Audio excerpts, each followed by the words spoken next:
That night, the rain poured down, threatening to engulf the entire city. Serafina Vale stood alone in a church filled with murderers disguised as guests. She was about to marry Cassian Moretti, the most feared mafia boss on the east coast of America. This wasn't a wedding. This was a sentence. Her father had betrayed the Moretti family, causing the death of Cassian's younger brother. Now she had to pay the price with her life. But on her wedding night, when Cassian saw the scars all over her body, everything changed completely. Please follow the story to the end, and comment with the name of the city you're watching to let me know how far this story has progressed.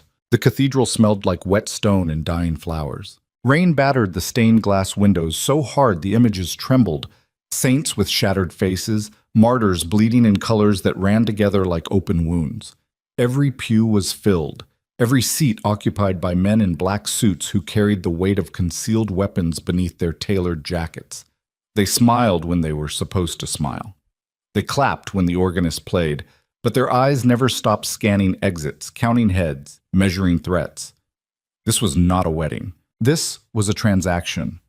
Serafina Vale stood at the far end of the aisle, in a gown she hadn't chosen, wearing diamonds she hadn't asked for, breathing air that tasted like someone else's money. The veil covered her face but couldn't cover the stillness behind her eyes, the kind of stillness that only comes from learning how to disappear inside your own body while the world does whatever it wants to you. She was 24 years old. She looked 40. Not in her face. Her face was beautiful. Sharp cheekbones, dark eyes that held light without reflecting it, lips pressed together like she was always biting back something she'd regret. But her posture carried decades of damage.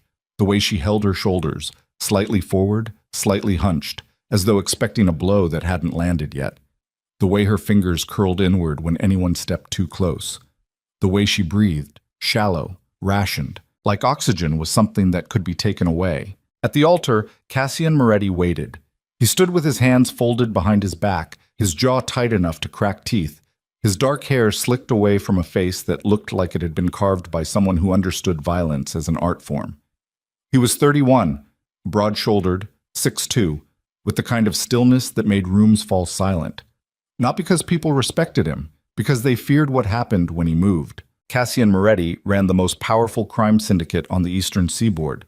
His name appeared in federal wiretaps, whispered in courthouse hallways, scratched into prison walls by men who'd crossed him and lived just long enough to regret it. He owned judges. He buried cops. He controlled shipping routes that moved enough product through the port of Newark to fund a small country's military budget. And right now, watching this woman walk toward him with dead eyes and a borrowed dress, he felt absolutely nothing. Good. That was the point. The officiant spoke quickly, nervously, his voice cracking on syllables he'd rehearsed 100 times. The vows were standard. The rings were cold. When Cassian lifted the veil, he looked into Serafina's face for exactly 2 seconds before pressing his lips against hers in a kiss that carried all the warmth of a closed casket. She didn't flinch. She didn't react. She kissed him back with the mechanical precision of someone who'd learned long ago that resistance only made things worse. The crowd applauded. Cassian's consigliere, Marco De Luca, leaned toward his boss as they walked back down the aisle. "That's it then," Marco murmured, adjusting his cufflinks. "Debt settled."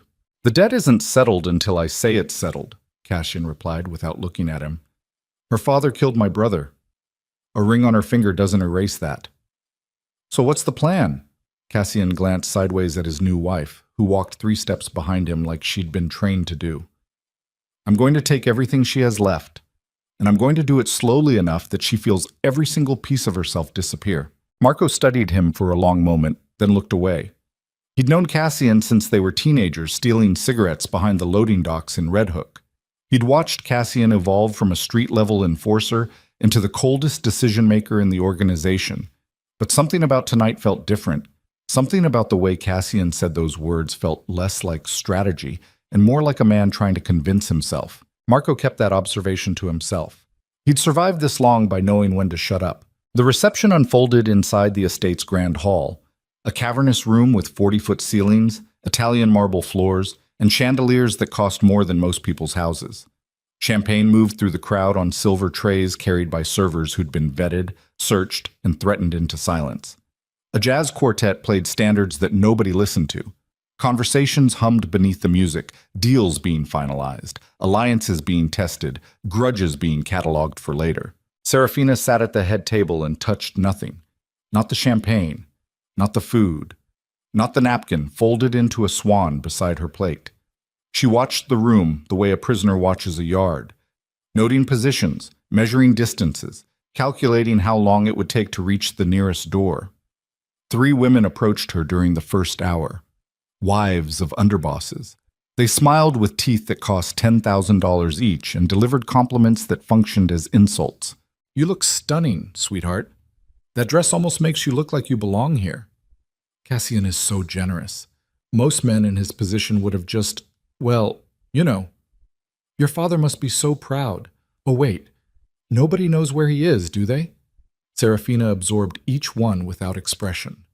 When the 3rd woman finished her little performance and walked away laughing, Serafina picked up her champagne glass, took a single sip, and set it down with a hand that didn't shake. But beneath the table, her left knee was trembling so hard she had to press her palm against it to stop. Nobody saw. Nobody was supposed to. By midnight, the estate had emptied. The musicians packed their instruments. The servers cleared the remnants of a celebration that had never actually been one. Rain continued hammering the windows with a fury that felt personal, like the sky itself was trying to get inside. Cassian stood in the master suite on the 3rd floor, loosening his tie in front of a window that overlooked the flooded garden below. The room was massive.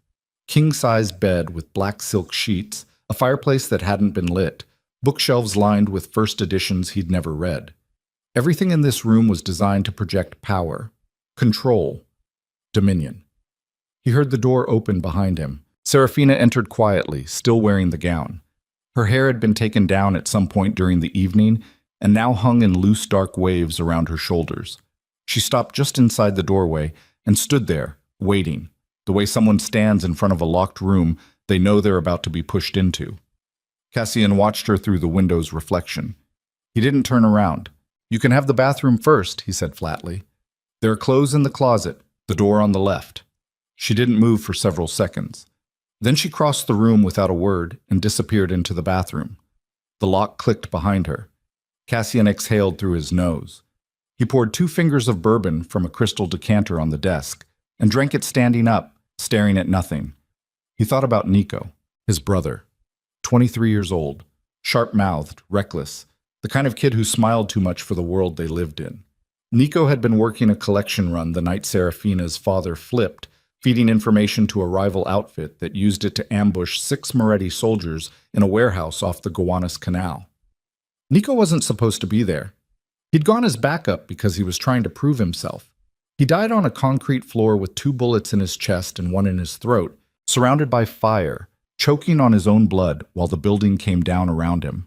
They found what was left of him 3 days later. Cassian had identified the body himself. What was left of it? He remembered the smell more than anything, that specific cocktail of accelerant and burned flesh that lived in his sinuses for weeks afterward. He'd promised himself that night, standing in a coroner's basement that smelled like bleach and formaldehyde, that he would make the Vale family pay for every second of Nico's suffering.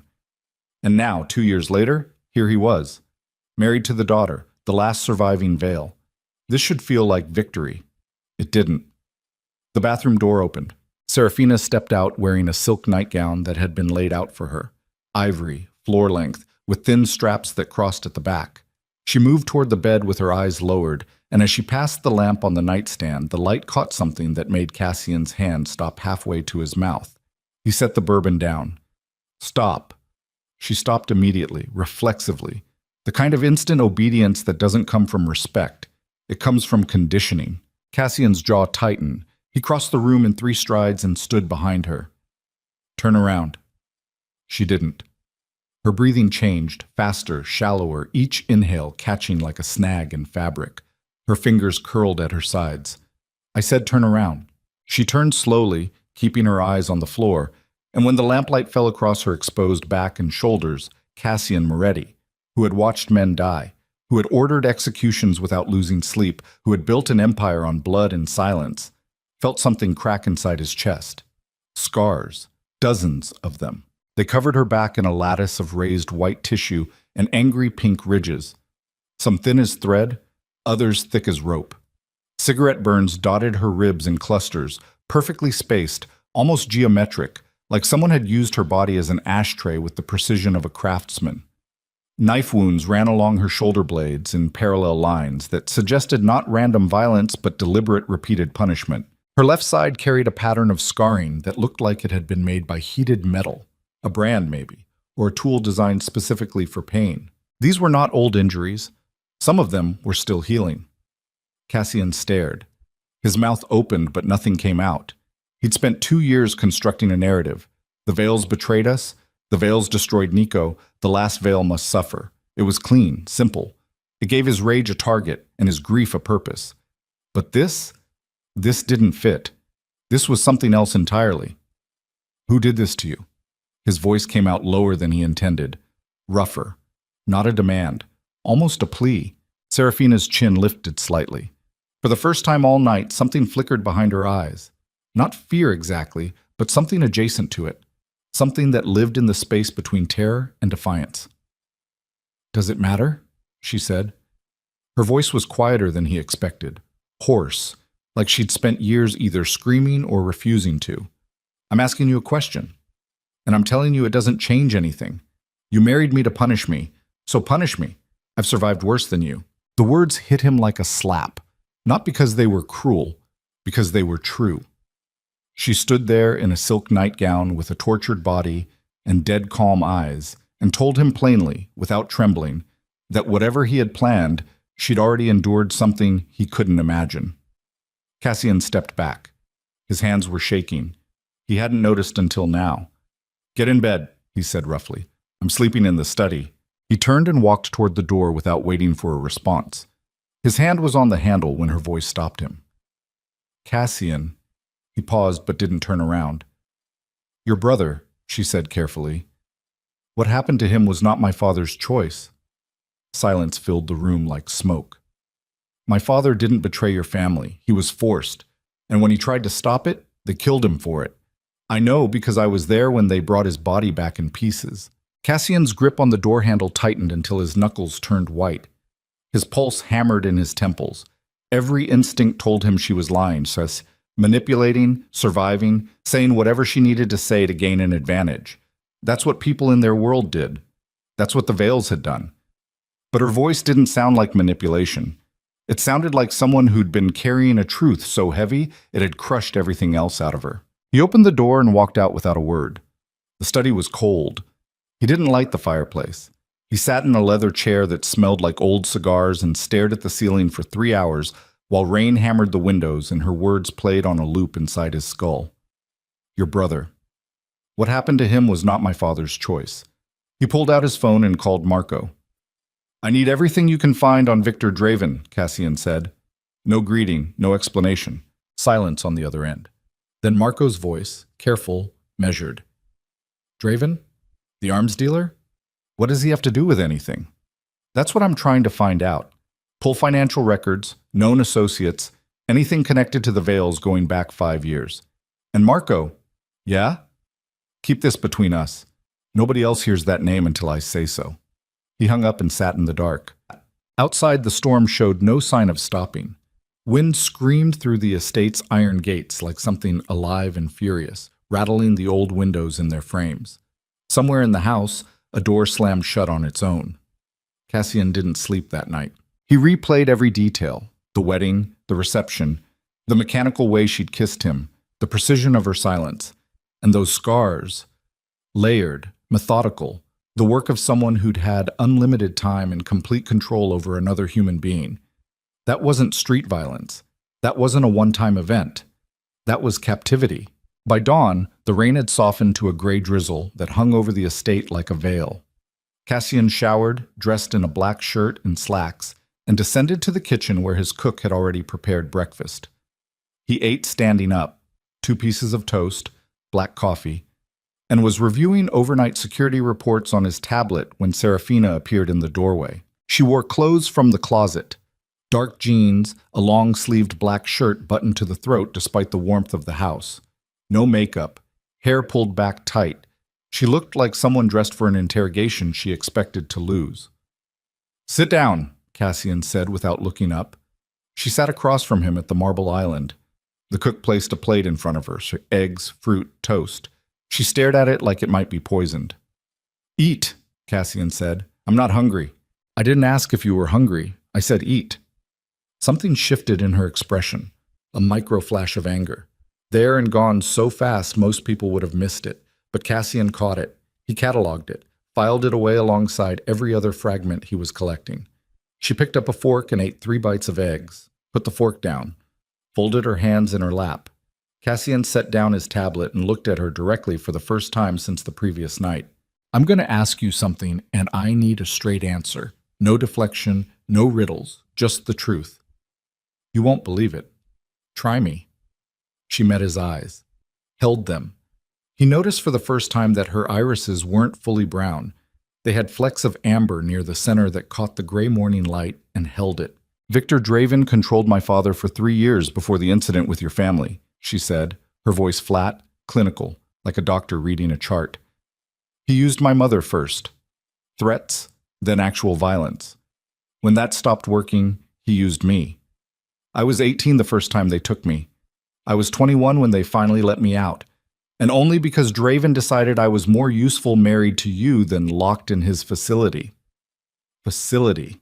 That's what they called it. A rehabilitation center in upstate Connecticut. Private, secluded, the kind of place where rich people send their problems to disappear. Except I wasn't being rehabilitated. I was being broken. Her hands stayed folded in her lap. Her voice didn't waver, but a vein in her neck pulsed visibly, and her jaw muscles flexed with each sentence like she was physically chewing through the words. Cassian leaned back in his chair. "Why should I believe any of this?" "Because you already checked the name. You called someone last night. Marco, probably, and asked about Draven, which means something I said got under your skin enough to make you look." He stared at her. She stared back. Neither blinked. "Draven orchestrated everything," Serafina continued. "The information leak that got your soldiers killed, the fire at the warehouse, your brother's death. My father was the instrument, but Draven was the hand. And when my father tried to come clean, tried to warn your family, Draven had him dismembered and delivered to 3 different locations in garbage bags." The kitchen went silent. Even the ambient hum of appliances seemed to recede. "I know because Draven made me watch the photographs," she said, one by one, as a lesson about what happens when people try to leave. Cassian's phone buzzed on the counter. He didn't touch it. "What does he want?" Cassian asked quietly. "War. Between you and every other family on the coast. He sells weapons, Cassian. Conflict is his business model. The more crime families destroy each other, the more hardware they buy, the more territory he claims when the smoke clears. You're not his enemy. You're his customer. You just don't know it yet." The phone buzzed again. This time Cassian glanced at the screen. Marco's name. A single text. "You need to see this. Not on the phone. In person. Now." Cassian pocketed the phone and stood. He looked down at Serafina with an expression she couldn't read. Something between suspicion and something dangerously close to recognition. "Stay in the house," he said. "Don't answer the door. Don't use the phone. My men are outside. They'll make sure nobody gets in." "Are they keeping people out?" she asked. "Or keeping me in?" He didn't answer. He pulled on a black overcoat, checked the handgun holstered beneath his left arm, and walked out through the service entrance where an armored SUV idled in the drizzle. Marco was waiting in the back seat, his face the color of wet cement. "Talk," Cassian said as the vehicle pulled away from the estate. Marco handed him a tablet. On the screen was a series of financial documents, shell corporations, wire transfers, property records, all connecting to a web of entities that traced back to a single node, Draven Industrial Holdings, registered in Luxembourg, with satellite offices in London, Dubai, and Newark. "Draven's been active on the East Coast for at least 6 years, Marco said, scrolling through the documents. "Arms trafficking, private military contracts, and this is the part that matters. He's been financing both sides of every territorial conflict from Boston to Baltimore. Every war we've fought in the last 4 years, he sold the guns, both sides, every time." Cassian stared at the screen. His expression didn't change, but Marco had known him long enough to read the microshifts, the tightening at the corners of his eyes, the barely perceptible flare of his nostrils. "There's more," Marco continued. "The facility she mentioned, Whitmore Recovery Center in Litchfield County. On paper, it's a private mental health retreat for wealthy clients. In reality, it's been flagged 3 times by state inspectors for unexplained patient injuries, and twice by the FBI's Human Trafficking Task Force. Both investigations were shut down. Guess who funded the PACs that got the right people elected to make that happen? Draven. Draven." Cassian closed his eyes. His hand rested on his knee, and Marco could see the tendons moving beneath the skin as his fist clenched and unclenched. "She's telling the truth," Cassian said. "Not a question." "Looks like it, which means your old man's intelligence was wrong. Giancarlo Vale didn't flip voluntarily. He was a puppet, and Draven was pulling the strings." "And Nico?" Marco hesitated. That hesitation told Cassian everything. "Nico's death was engineered," Marco said carefully. "Draven needed a trigger event, something big enough to launch a full-scale war between the Morettis and whatever was left of the Vale network. Nico was that trigger. Wrong place at the wrong time, except it wasn't wrong. It was arranged." The SUV drove through sheets of rain. Neither man spoke for several blocks. Then Cassian said something Marco had never heard him say in 15 years of working together. "I've been wrong." Marco looked at him. Cassian's face was turned toward the window, watching the city blur past in smears of gray and neon. "I married that woman to destroy her. I told myself she deserved it because of what her family did to mine. But her family didn't do anything. Draven did. He killed Nico. He killed her father. He tortured her for 3 years. And I—" Cassian's voice caught. He swallowed it down like glass. "I brought her into my house and treated her like an enemy when she was a victim the whole time." "Cass? Don't."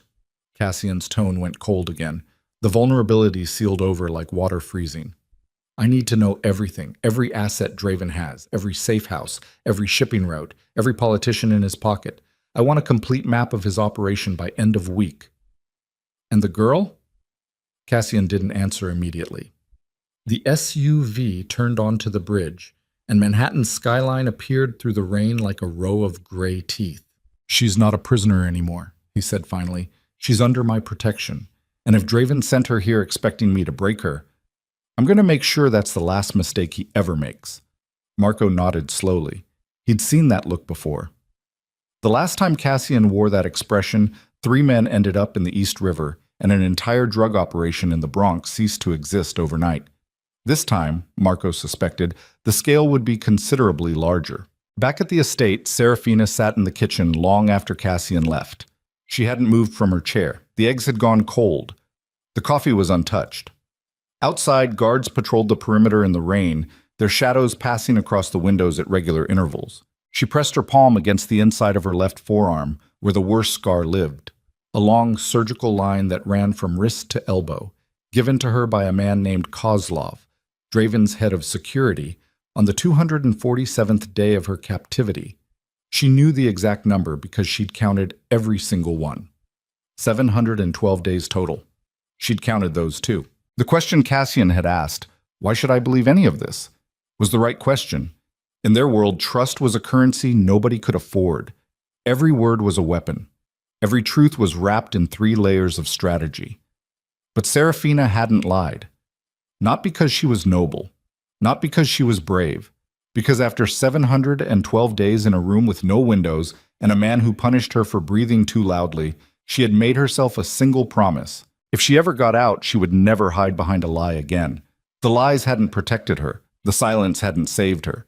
The compliance hadn't spared her a single scar. So she'd told Cassian the truth.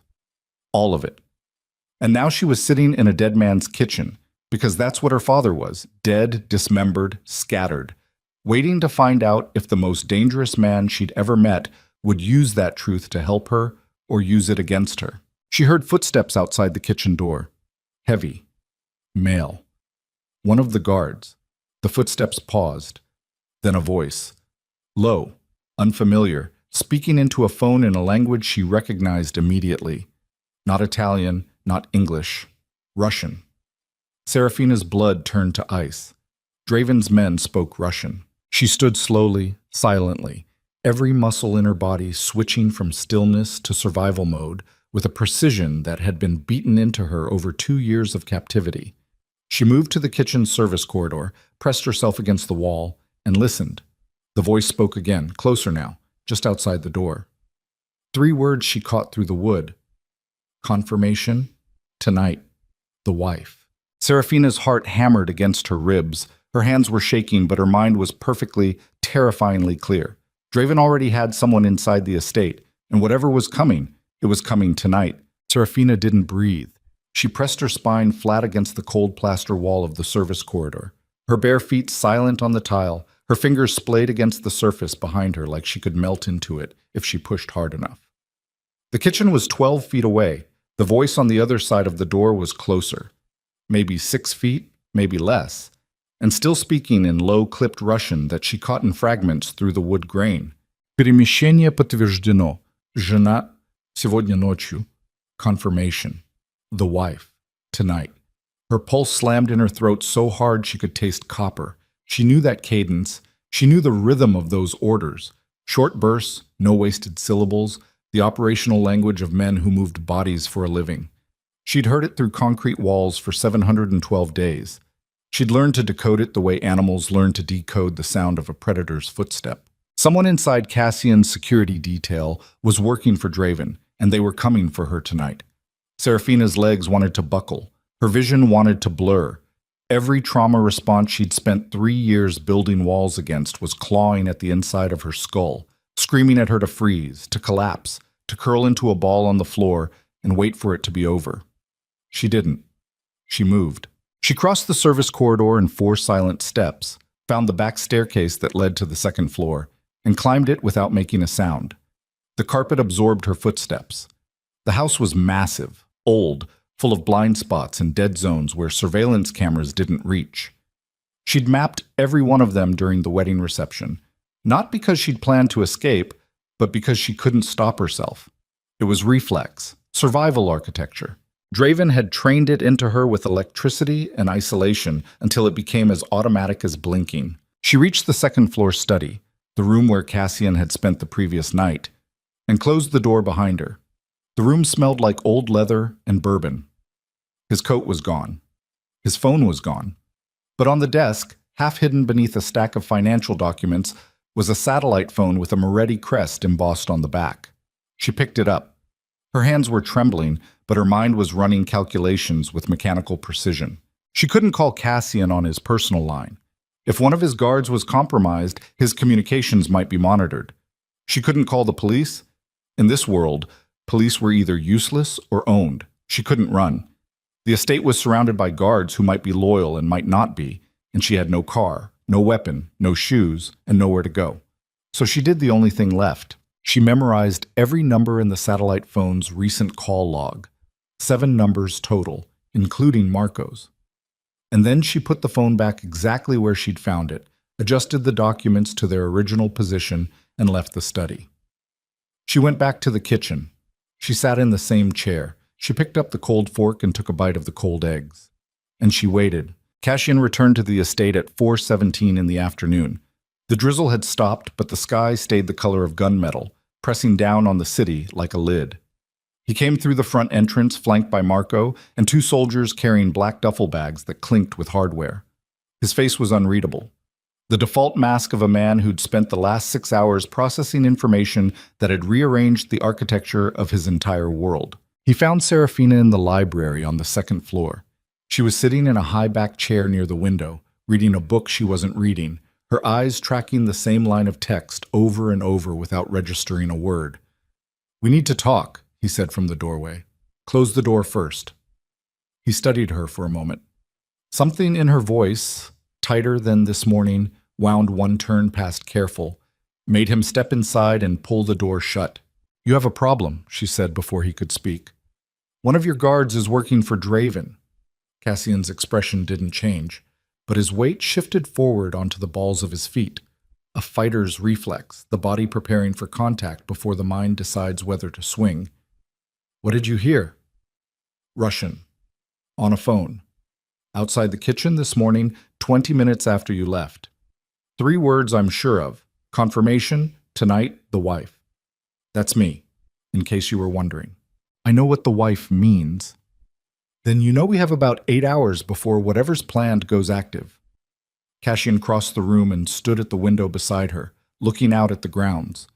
6 guards were visible from this angle, 4 on the perimeter, 2 at the main gate. He knew each of them by name. He'd vetted them personally. He'd trusted them with his life, his mother's life, the operational security of everything the Moretti family had built over 4 decades. Now one of them was a traitor. How many guards rotate through the estate? Serafina asked. 14 on the day shift, 8 at night. How many speak Russian? Cassian turned to look at her. The question was precise, surgical, the kind of question an intelligence officer would ask. Not a victim, not a frightened bride hiding behind cold eggs in a silk nightgown. 3, he said. Yuri Petrov, Alexei Volkov, and a new hire, Dima Sorin, transferred from our Newark warehouse 6 weeks ago. 6 weeks ago, right before the wedding was finalized. The implication landed between them like a dropped knife.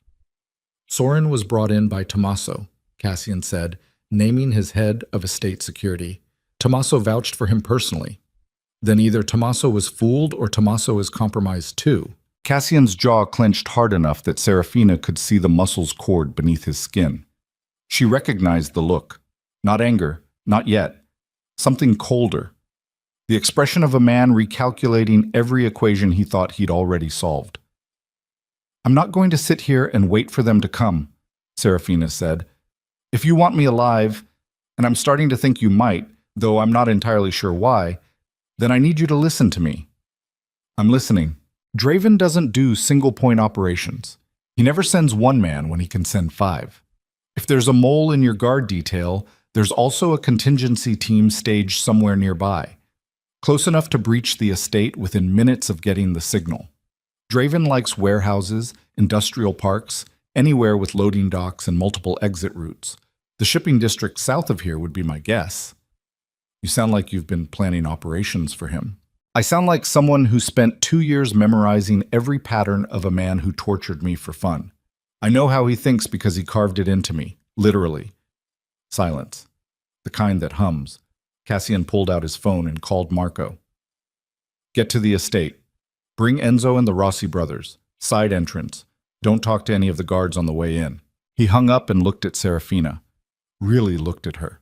Not with suspicion, not with the performative coldness he'd maintained since the altar, but with something raw. She was sitting in a leather chair with her knees drawn slightly together, her back straight, her hands perfectly still on the armrests. Composed.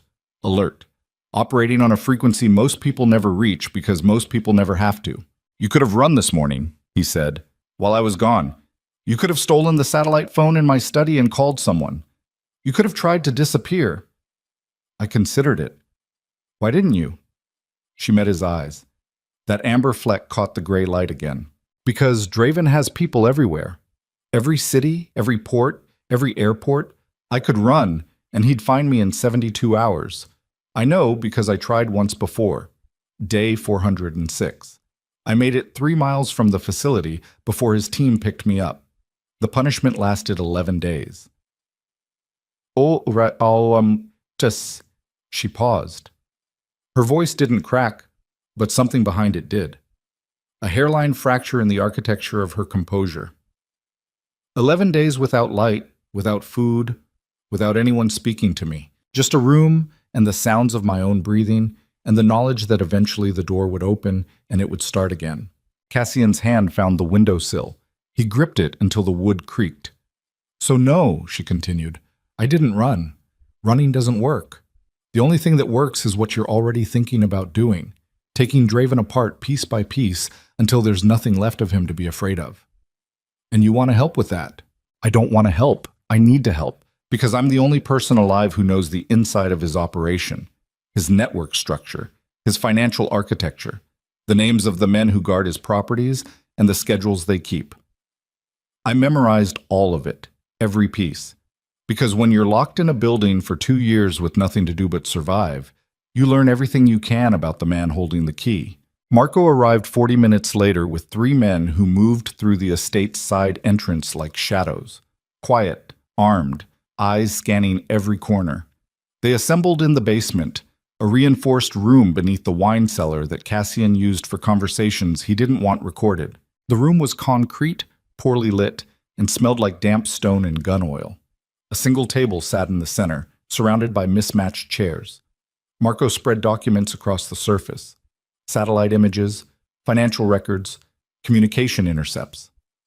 Enzo Moretti, Cassian's cousin and chief enforcer, stood against the wall with his thick arms crossed and his face arranged in its permanent expression of skeptical hostility.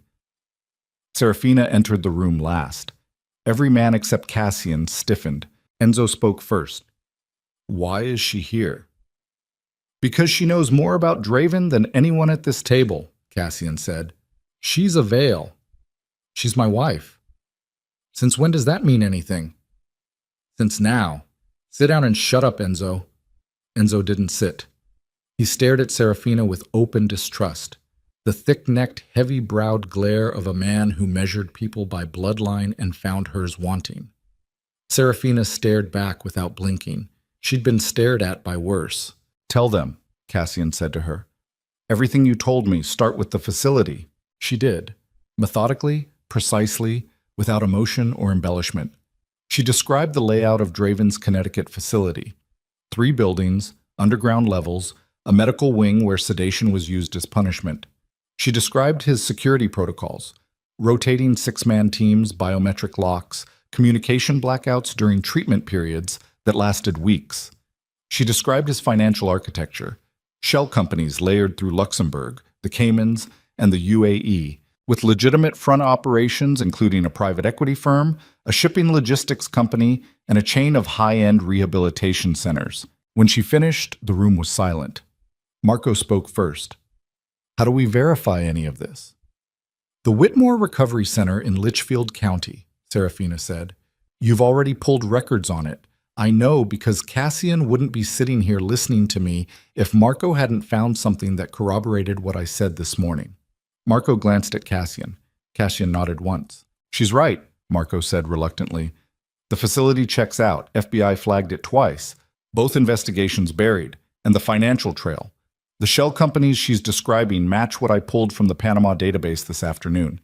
She's not making this up." Enzo grunted. "Or she's been fed exactly the right information to make us trust her. Classic Draven play. Send the weapon in gift wrapping." "If I were Draven's weapon," Serafina said, turning to face Enzo directly, "you'd already be dead. I've been inside this estate for 20 hours. I've identified your camera blind spots, your shift change gaps, and the fact that your perimeter team doesn't sweep the East Garden wall because the motion sensors there have been broken for at least a week and nobody's fixed them. If I wanted to let someone in, I could have done it 6 times over." Enzo's face darkened. He took a step toward her. Cassian's voice cut the room like a blade. "Enzo, back up." Enzo stopped. His nostrils flared, but he stepped back. "The immediate problem," Serafina continued, as if nothing had happened, "is the mole. I believe it's Dima Soren, transferred to estate security 6 weeks ago, speaks Russian, arrived through a channel that Draven likely compromised months before the wedding. If Soren is reporting to Draven, then Draven knows the estate layout, the guard rotations, and probably the location of this room." "This room is swept daily," Marco said. "Then sweep it again, right now, while I'm talking." Marco hesitated, then pulled a signal detector from his bag and began running it along the walls. The room went quiet except for the faint electronic whine of the device. 30 seconds later, it beeped. Marco's face went white. He crouched beneath the table and peeled a small black disc from the underside of the center support beam. A transmitter, professionally placed, the kind that cost $5,000 and could broadcast encrypted audio to a receiver within a 2-mile radius. Everyone in the room stared at the disc in Marco's palm. "How long has that been there?" Cassian asked. His voice was barely above a whisper, but the temperature in the room dropped 10 degrees. "I don't know," Marco said. "This room was last swept 4 days ago. It was clean." "Soren had access to the basement 2 days ago," Enzo said, his hostility toward Serafina suddenly redirected. "He was down here checking the wine inventory for the reception. I signed him in myself. The weight of that admission settled on the room like concrete. "So Draven has heard everything said in this room for the last 48 hours, Cassian said, "which means he knows I'm investigating him. He knows Marco pulled his financial records, and he knows I'm starting to believe my wife instead of the story I've been telling myself for 2 years. Which means whatever he had planned for tonight just accelerated," Serafina said. Cassian stood. The chair scraped against concrete. He placed both hands on the table and leaned forward, his knuckles white, his shoulders rigid. The coiled energy of a man who'd just realized the ground beneath him had been hollow all along. "Marco, pull Soren off rotation. Don't arrest him. Don't tip him off. Put Enzo's men on the perimeter and rotate the existing guards to interior positions where they can be watched. I want eyes on Soren every second until I decide what to do with him. And if he tries to leave, then we'll know for certain, and he won't make it past the gate." "What about tonight?" Enzo asked. Cassian straightened. He looked around the room, at Marco, pale and furious at himself for missing the bug, at Enzo, cracking his knuckles with the anticipation of violence, at the Rossi brothers, silent professionals who hadn't spoken a word but had already checked the magazines on their weapons twice. Then he looked at Serafina. She sat perfectly still, her hands flat on her thighs, her breathing controlled, but her eyes were alive in a way they hadn't been before. Bright, focused, burning with something that wasn't fear.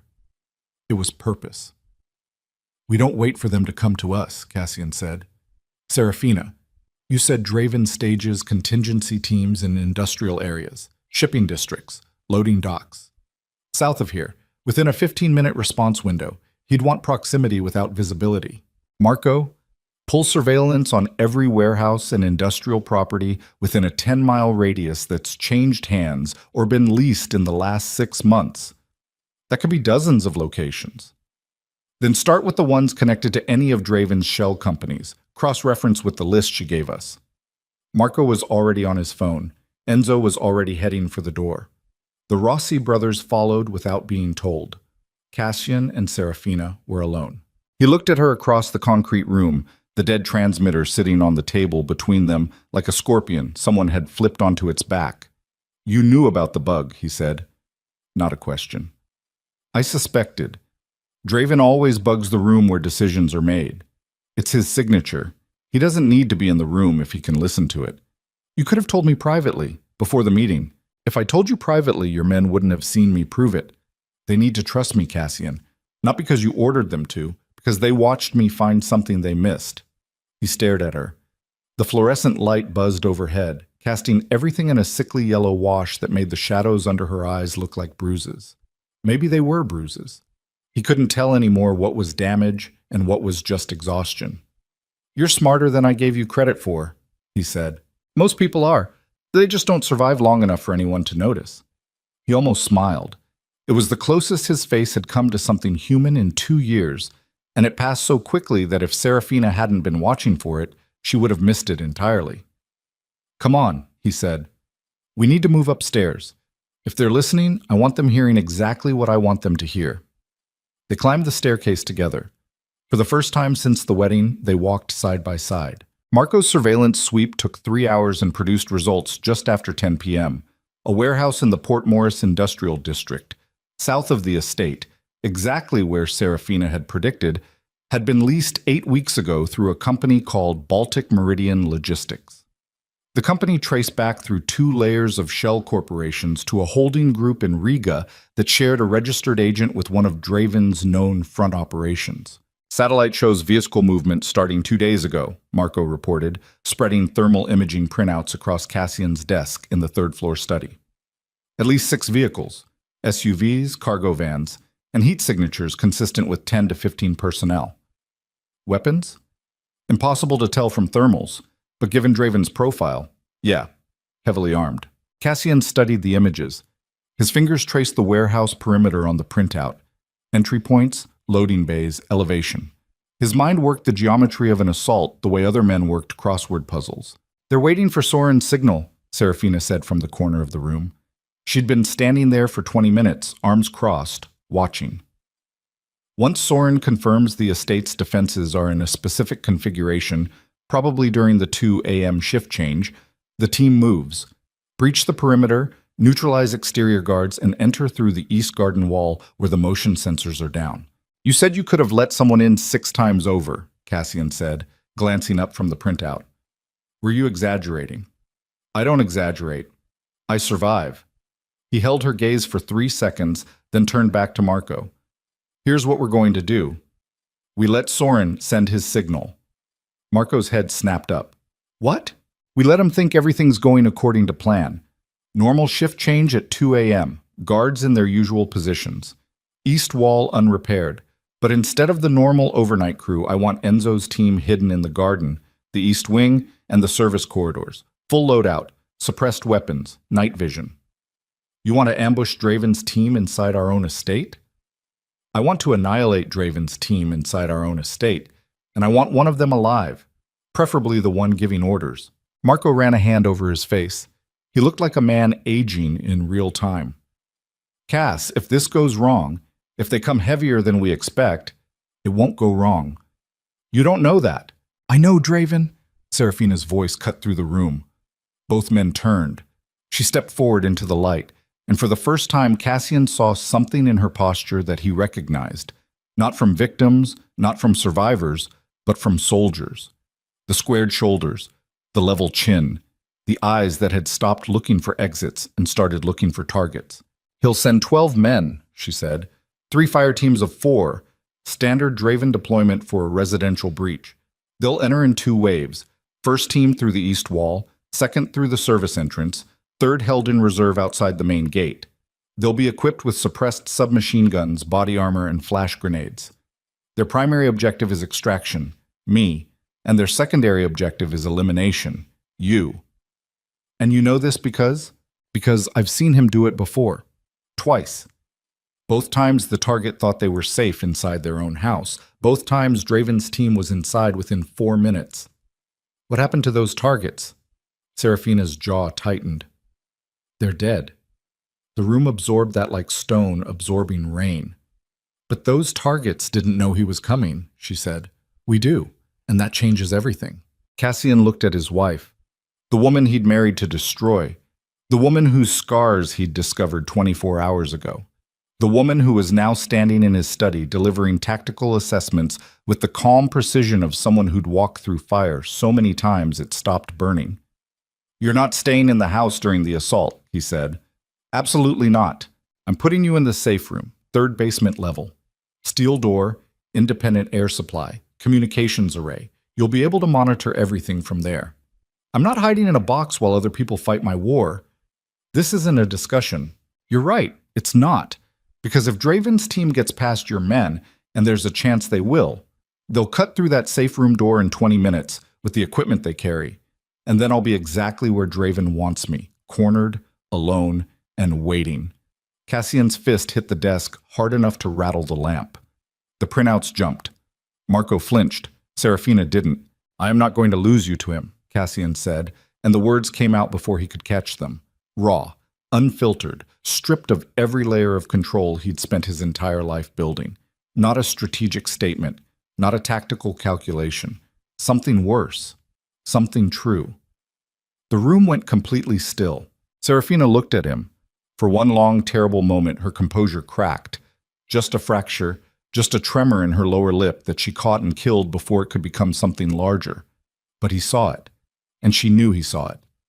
Then let me fight beside you, she said quietly, because the only person who's ever going to end Victor Draven is someone who knows exactly what he's capable of. And that person is standing in front of you. Cassian breathed. In, out. The sound of a man stepping off a cliff he can't climb back up. Marco and them, he said, without looking away from her. Get her a weapon, something she can handle, and body armor that fits. Marco opened his mouth to object, looked at Cassian's face, looked at Serafina's face, closed his mouth. Yes, boss, he said, and left the room. At 11:47 p.m., Dima Soren made his move. He stepped away from his post at the East Wing checkpoint, walked to the garden wall where the broken motion sensors still sat dark and useless, and placed a call from a burner phone concealed in his boot. The call lasted 9 seconds. He didn't know that Enzo Moretti was watching him through a thermal scope from the 3rd-floor bathroom window. He didn't know that Marco had already cloned the burner phone's signal and was tracking its transmission to a receiver inside the Port Morris warehouse. And he didn't know that inside the estate, behind locked doors and loaded weapons, 23 men and one woman were waiting for exactly this moment. At 12:15 a.m., 3 black SUVs pulled out of the Port Morris warehouse and turned north toward the Moretti estate. Serafina stood in the second-floor corridor wearing body armor 2 sizes too large, a 9mm pistol holstered at her hip, and an expression that Cassian would remember for the rest of his life. Not fear, not rage, not the blank dissociation of someone reliving their trauma. Readiness. The readiness of a woman who had spent 712 days being broken and was now, finally, about to break something back. Cassian checked his weapon, checked hers. Their eyes met in the dim hallway light. "Whatever happens tonight," he said, "you stay behind me." "Whatever happens tonight," she replied, "you don't die, because I'm not done needing you yet." It was the closest either of them had come to saying what was building between them. This volatile, impossible, blood-soaked thing that had no name and no right to exist. Outside, headlights appeared through the rain. 3 vehicles, moving fast.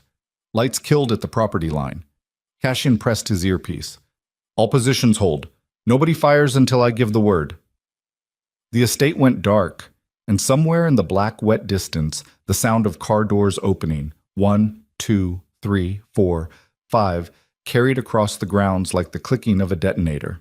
The first team came over the east wall at 12:22 a.m. Cassian heard them before he saw them. The soft compression of boots on wet grass, the barely there scrape of a gloved hand gripping old stonework, the specific quality of silence that only exists when multiple men are trying very hard to make none.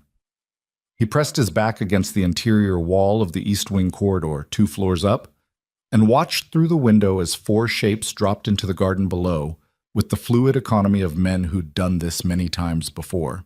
Body armor, suppressed weapons, face masks, moving in a tight diamond formation toward the service entrance, right where Serafina said they'd come. "First team in the garden," Enzo's voice crackled through the earpiece. 4 men, confirmed." "Hold," Cassian said. "Second team at the service entrance, Marco. 3 men. Wait. 4. 4 men." Serafina stood 3 feet to Cassian's left, pressed against the same wall, her breathing so controlled it barely registered as sound. He could feel the heat coming off her in the cold corridor. Not warmth exactly, more like the specific radiation of a body running hot on adrenaline and something older, something that had been waiting years for exactly this. "Third team?" Cassian murmured into the earpiece. "Still outside, main gate. I count 3 vehicles, 2 men per vehicle holding position." A pause. "Cass, that's 14 men total. She called it exactly." Cassian glanced at Serafina. She wasn't looking at him. Her eyes were fixed on the garden below, tracking the 4 shapes moving through the rain-soaked lawn with the focused intensity of someone performing a calculation that had no margin for error. "Take the first team," Cassian said into the earpiece. "Clean and quiet. No shots if possible. I want bodies, not noise." What happened in the garden took 11 seconds. Enzo's team materialized from the shadows at the edges of the lawn, from behind hedgerows, from the service alcoves, from beneath the cedar trees that lined the east wall. The ambush was textbook. 4 men dropped in 11 seconds, subdued with the kind of disciplined violence that leaves people breathing but immobile. No shots fired, no noise beyond the dull thud of bodies meeting wet grass. The service entrance team lasted 9 seconds. 2 teams down, Marco reported. All subjects alive. Soren? Soren's in the garden, Enzo said. I've got him. Don't touch him yet, Cassian said. I need him talking. He moved from the window, and Serafina fell into step beside him. They descended the staircase together. Her on his left, slightly behind, one hand resting near the holstered 9mm. He didn't tell her to stay. She didn't ask for permission. The understanding between them had developed in the previous 18 hours with the wordless speed of 2 people who've discovered they think in the same survival language. The garden was cold and wet and smelled like cut grass and gun oil. Enzo had the 8 subdued men arranged in 2 rows, zip-tied, and face down on the lawn. His people stood over them with weapons leveled. The only sounds were rain dripping from the cedar branches, and the ragged breathing of men who'd expected to be the ambush and ended up being the ambushed. Soren was at the end of the second row. Enzo had a boot on his back. Cassian crouched down and gripped Soren's hair, pulling his head back far enough to see his face. Soren was mid-30s, blunt-featured, with the kind of eyes that gave nothing away by default. He wasn't panicking. He wasn't begging. He was calculating. "Who else is inside?" Cassian asked. Soren said nothing. "The reserve team at the gate. When they don't get Soren's confirmation signal, they'll either breach or run. Which is it?" Soren's eyes cut sideways. Micro-movement, involuntary. "They'll breach," Serafina said from behind Cassian. "Draven's standing orders for failed operations are scorched earth. If the extraction team goes silent, the reserve team doesn't abort. They escalate." Cassian released Soren's hair and stood. "Marco, take the reserve team. All 3 vehicles. Nobody gets away." "On it." "Enzo, get these men inside, basement level 2, and get me Soren alone in 5 minutes." Enzo moved. His team moved. The garden began clearing with practiced efficiency. Bodies lifted, carried, disappeared through the service entrance. Within 90 seconds, the lawn looked exactly as it had before. Just rain and shadows and the faint smell of something that wasn't quite violence, but was adjacent to it. Cassian was already walking back toward the estate when his phone rang. Not the personal line, not Marco's. The satellite phone. The one only 3 people had the number for. His mother, his personal attorney, and one other. He looked at the screen. Unknown number. He answered. The voice on the other end was smooth, unhurried, accented with the faint overlay of Eastern European consonants that years of expensive education had polished but never fully erased. "Impressive," Victor Draven said. "I expected competence. I didn't expect this." Cassian's hand tightened on the phone. He kept walking. He didn't look at Serafina, but he felt her step closer. "Where are you?" Cassian said. "Somewhere safe. Somewhere you haven't looked yet. I'll give you credit. The garden ambush was elegant, using your wife's tactical knowledge against my own people. That's almost poetic. A pause, the specific pause of someone who enjoys being heard. I did train her well. What do you want?" "To congratulate you, and to correct a misunderstanding. You think tonight was the operation, Cassian. It wasn't. Tonight was a test. To see how much she'd told you, to confirm she'd defected completely." Another pause. "She has, which means the real operation can begin." The line went dead. Cassian stood in the rain outside the estate's service entrance, the phone against his ear, listening to silence. Serafina was watching him. Her face had gone the color of the sky. "It was a test," he said. "I heard. He wanted to know how much you'd told me, how much you knew. He burned 14 men to get that information." "That's what I was afraid of," she said, and her voice was so flat, so stripped of everything, that it took him a moment to understand what he was hearing. Not fear, guilt. "I should have known. He always sacrifices the expendable layer first, test the defenses, confirm the intelligence, then move on the real target." "Which is?" She didn't answer immediately. Her eyes went somewhere distant, the specific, unfocused look of someone running calculations against a backdrop of memories they'd rather not visit. "He said the real operation can begin," she said. "There's only one target Draven would escalate to after confirming I told you everything. One person whose loss would destroy your capacity to function and make any retaliation impossible to coordinate." Cassian's blood ran cold. "Your mother," Serafina said. He was already dialing before she finished the sentence. Elena Moretti answered on the second ring. Her voice was warm, unhurried, the particular ease of a 70-year-old woman who'd survived a mobster husband, a family empire, and 4 decades of violence without losing the ability to sleep soundly. "Cassian, it's past midnight. Are your guards in place?" A brief silence. "Of course. Luca and 3 of his men. Why? What's happening?" "I need you to go to your safe room, right now. Take your phone. Don't open the door for anyone until I tell you personally. Not Luca, not Marco, not anyone. Do you understand?" "Cassian, you're frightening me." "Good. That means you'll move faster. Go, now." He heard her stand, heard the shuffle of slippered feet on hardwood, heard the muffled sound of her calling for her housekeeper. Then the line caught. A fraction of a second of digital stutter that shouldn't have been there on a clean connection. Mom, are you still there? I'm here. I'm walking to the... The line went dead. Not the clean cutoff of a dropped call. The hard, specific silence of a line that's been cut at the source. Cassian stared at the phone. Then he ran. He was inside the estate and at the SUV in under 30 seconds. Serafina was right behind him. She got in without being asked, and he didn't tell her to stay.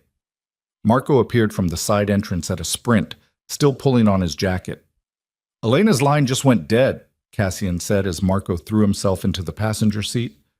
Draven's team is already at her house. That's 40 minutes from here. 25 if I drive. He drove. The city blurred past in streaks of orange and wet black. Cassian ran every red light, cut through 3 highway on-ramps at speeds that made Marco grip the dashboard, and navigated the rain-slicked interstate with the focused brutality of a man whose entire emotional architecture had been reduced to a single point. Get there. Get there. Get there. In the back seat, Serafina held the 9mm in both hands and watched the road. Talk to me, Cassian said without looking away from the windshield. Tell me what Draven does to leverage a hostage. He doesn't kill immediately. He needs the hostage functional, responsive, communicating, visibly suffering on camera. That's the currency. He'll have your mother alive when we arrive. The question is what he'll do to her while he waits for you to come to him. He'll hurt her, enough to break your judgment when you see it. He wants you furious and reactive, not tactical. He'll film it and send it to your phone while you're driving so you arrive at whatever location he chooses in exactly the emotional state he needs you in. Marco's phone buzzed. All 3 of them looked at it. Marco picked it up, watched whatever was on the screen, and turned it face down against his knee without a word. His jaw was so tight it looked like it might fracture. Marco, Cassian said. Marco turned the phone over and held it up. A video, 12 seconds long. Elena Moretti, seated in a chair in a room Cassian didn't recognize. Industrial, concrete, lit by a single hanging work light. Her hands were bound. Her face was pale, but intact. She wasn't crying. She was looking directly at the camera with the specific dignity of a woman who'd spent 40 years married to a man the world feared and had decided she wouldn't give his enemies the satisfaction. Draven stepped into frame at the 7-second mark. He wore a charcoal suit, no tie, his gray hair neatly combed. He looked like a banker. He always looked like a banker. He leaned down and said something into Elena's ear that the video's audio didn't capture. Then he looked at the camera and smiled. The video ended. Cassian's hands on the wheel were white-knuckle and motionless. Give me the location, Marco said quietly, already typing. If he sent the video, he wants you to come to him, which means he'll have sent coordinates too. A text arrived 14 seconds later.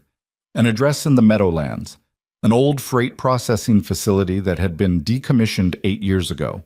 South of the highway, close to the water, surrounded by flat wetlands that provided clear sightlines and no concealment. He'd chosen it specifically. Open ground. No cover. Any assault team approaching would be visible for a quarter mile. He's chosen that ground so we can't come in force, Marco said, confirming what Cassian was already thinking. If we bring a full team, he sees us coming and kills her. So we come small, Cassian said. How small? Cassian said nothing. The silence in the car answered for him. Marco looked at him, then looked at Serafina in the rear-view mirror. Cass, Marco said carefully, you cannot walk into a Draven location with just, he wants me alive. He needs me to see what he's done, to understand that he's untouchable, to spend the rest of my life knowing he can reach anyone I care about. He won't kill me when I walk in. He'll use me. And her? He wants her back. Another silence. Serafina didn't dispute it. He won't hurt her on arrival either, she said from the back seat, her voice stripped down to its operational core. He'll use her mother as the demonstration piece. What he does to Elena is meant to show Cassian what he's capable of. I'm the prize. He won't damage the prize until he's made his point. You sound very certain about the thinking of a man who tortured you for 2 years, Marco said. I'm certain because I spent 2 years learning exactly how he thinks. The way you learn the rhythm of a lock you're trying to pick. You feel every tumbler until it opens. Marco turned back to the front. He was quiet for the rest of the drive. They reached the Meadowlands at 1:44 a.m. The The freight facility sat alone on a flat expanse of industrial wasteland, its corrugated metal walls rust-streaked and dark. A single loading bay light burned at the far end. Two black vehicles were parked outside the main entrance, flanking the door like sentinels. The windows were blacked out. Cassian stopped the SUV 400 meters out, beyond the range of the facility's exterior lights. "Count the guards," he said. Marco used a monocular. 2 outside the main entrance. Probably 2 more on the rear. Could be more inside. Draven will have between 4 and 8 personal security. Different from the breach teams, these are his inner ring. Better trained, better equipped, personally loyal. Serafina leaned between the front seats, looking through the windshield. "He'll be inside with your mother and at least 2 of them in direct proximity. The others will be staged as layers."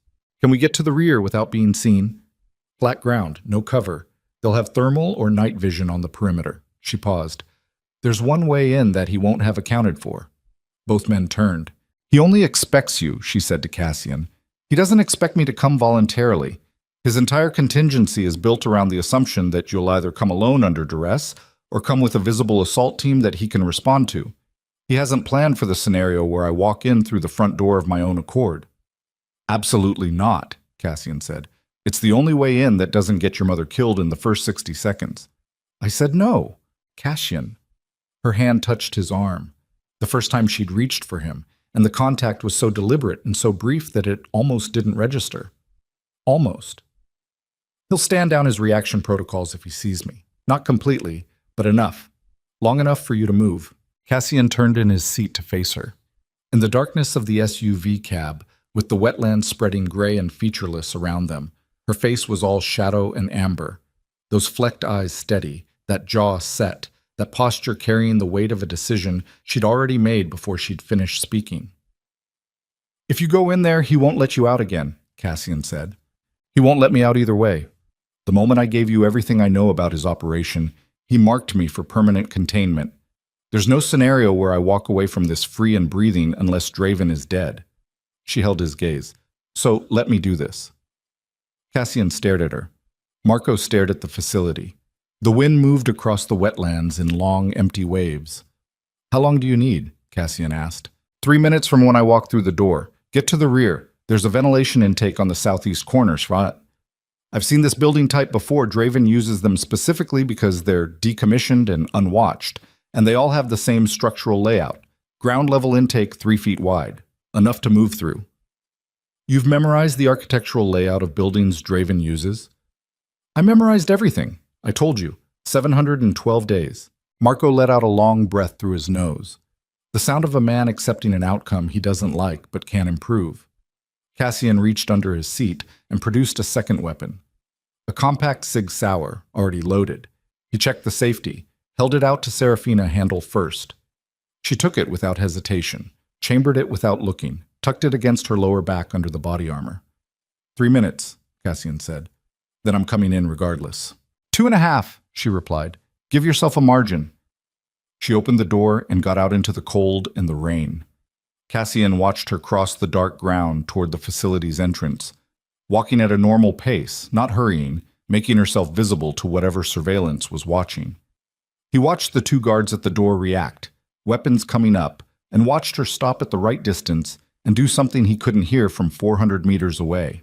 But whatever she said, the guards lowered their weapons, and Victor Draven's front door opened for her. Cassian counted to 10. Then he was out of the vehicle, moving low and fast across wet ground, Marco a shadow beside him, both of them converging on the southeast corner of the building with 2.5 minutes on a clock that felt like it was running at triple speed. Inside, Serafina crossed the threshold. The facility smelled like rust and standing water and industrial cold. The loading bay had been cleared of its original equipment, replaced by the portable infrastructure of a temporary operation. Generators, communication arrays, folding tables covered in laptops, and monitoring equipment. 6 men occupied the space, each positioned with the deliberate spacing of professionals covering angles. At the far end of the bay, beneath the work light, Elena Moretti sat in the chair exactly as she'd appeared in the video, upright, bound, watching the door with the steady composure of a woman who was terrified and absolutely refusing to show it. And Victor Draven stood in the center of the space, his hands clasped behind his back, watching Serafina walk toward him with an expression of complete satisfied control. "There she is," he said. His voice was the same, exactly the same. That smooth, modulated warmth that functioned as a warning the way weather functions as a warning. Its pleasantness, the specific indication that something terrible was building behind it. Serafina stopped 12 feet from him. Her hands were visible. The 9mm was holstered openly at her hip. The SIG was invisible against her back. "Victor," she said, "you look well. Better than I expected, given recent events." He tilted his head slightly. The studying posture, the entomologist examining something pinned. "Did he hurt you?" "No." "Pity. I was hoping the Moretti temper would do my work for me." He smiled, teeth like a dentist's waiting room. "But you found a way to make yourself useful instead. That's always been your gift, Serafina. Survival by utility. I trained that into you very early, and you absorbed it beautifully." "Let her go," Serafina said, nodding toward Elena.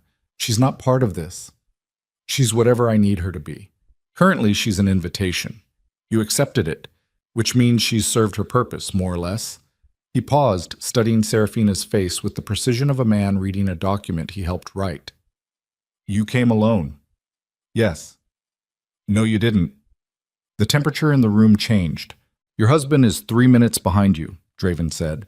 "Probably at the southeast corner by now, looking for the ventilation intake that every building of this type has at ground level. I know because I know you. I know everything you memorized about my operational patterns, and I know you'd use every piece of it the moment you had someone capable enough to act on it." He took a step toward her. "I built you, Serafina. I know exactly how you think. I always have." Behind her, she heard the facility's rear entrance, the sound of a door that should have been unguarded being opened from the outside. But the sound that followed wasn't Cassian moving through. It was the click of weapons being raised. "He's inside," a voice said in Russian. "Both of them." Serafina's breath stopped. She turned. Cassian was standing in the rear entrance with Marco beside him, and 4 of Draven's men behind them with weapons pressed to the base of their skulls. Marco's face was a mask of controlled fury. Cassian's face was nothing at all. The blankness of a man who's walked into a room and instantly recalculated every variable and found nothing that works. Draven's voice came from behind her, still smooth, still unhurried. "The ventilation intake has been sealed since yesterday morning. I had it welded shut when I chose this location. Because I chose this location knowing you would tell him exactly what you'd tell him." He moved into Serafina's peripheral vision, his hands still clasped behind his back, his posture the obscene ease of a man who's never lost. "I didn't send 14 men to your estate to breach it, Serafina. I sent them to lose, in exactly the way you'd predict, so that you would feel useful, so that he would trust you, so that when I offered you the bait of this facility, you would bring him here willingly." The room seemed to contract. Every detail she'd offered, every tactical calculation, every pattern she'd claimed to know, used, not by Cassian against Draven, by Draven against Cassian. "The bug in the basement was placed 2 weeks ago," Draven continued, stopping beside her now, close enough that she could smell his cologne, cedar and something chemical underneath, like a clean room. "I've heard every conversation in that house since before the wedding. I didn't need you to tell me what you knew. I needed to hear you tell him, because the only way to get Cassian Moretti to walk into an open-ground killing field in the middle of the night is to convince him it was his plan." Serafina's hands were shaking, not from fear, from something worse, the specific, annihilating feeling of being the instrument of destruction aimed at the only person who'd looked at her as something other than a problem to be managed. Across the room, Cassian looked at her. His eyes moved from her face to Draven's proximity to her, back to her face, and in the fraction of a second before his expression sealed over into operational blankness, she saw it. Not accusation, not betrayal, something far worse. Understanding. He understood she hadn't known, and he understood that it didn't matter. "Sit down," Draven said to Cassian, gesturing to the second chair that had been set beside Elena's. "Both of you." His men pushed Cassian and Marco forward. Cassian walked without resistance, his body absorbing the handling with a stillness that was more frightening than struggle, and when he passed within 6 feet of Serafina, Their eyes met for one suspended second. He didn't look away. Neither did she. In that look was everything. The 24 hours that had compressed a lifetime of damage and walls and slow, impossible renegotiation into something that had no word for it yet, but was already too large to survive losing. Draven's man shoved Cassian into the chair beside his mother. Elena Moretti reached sideways with her bound hands and found her son's arm. Her fingers closed around his wrist. He let them. Now, Draven said, moving to stand in front of them, let me explain what's going to happen. Cassian, you're going to transfer the operational control of every Moretti shipping and logistics contract in the Northeast to a holding company I'll provide the details for. You're going to do this from your phone tonight, with Marco watching to make sure the accounts are legitimate. In exchange, you and your mother will leave this building alive. And her? Cassian said. His voice was flat, factual. Draven looked at Serafina. The smile returned. She comes home, he said simply. The word dropped into the room like something dead. Cassian's jaw tightened. A single tendon flexed in his neck. His hand, resting on his knee, curled into a fist so slowly it was almost imperceptible. No, he said. Draven raised an eyebrow. Excuse me? I said no. Cassian's eyes moved from Draven to Serafina. Something in them had shifted. Not the operational blankness, not the performative coldness he'd worn since the wedding. Something that had been building quietly for 24 hours and had apparently reached the point where the container couldn't hold it. You're not taking her anywhere.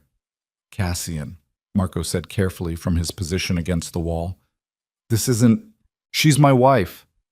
The words were quiet and absolutely final, with the specific weight of a decision being made in real time, out loud, by a man who'd spent his entire adult life making decisions in private. She came here to protect me. She used everything she had, and it wasn't enough, and that's not on her. Nobody takes her. Draven studied him with the mild interest of a man watching an animal behave unexpectedly. You married her to destroy her, Draven said. 2 days ago you told your consigliere she was a debt to be collected. Now you're... what? Protecting her? Out of sentiment? The mild interest sharpened into something colder. She's made you irrational, Cassian. That's what she does.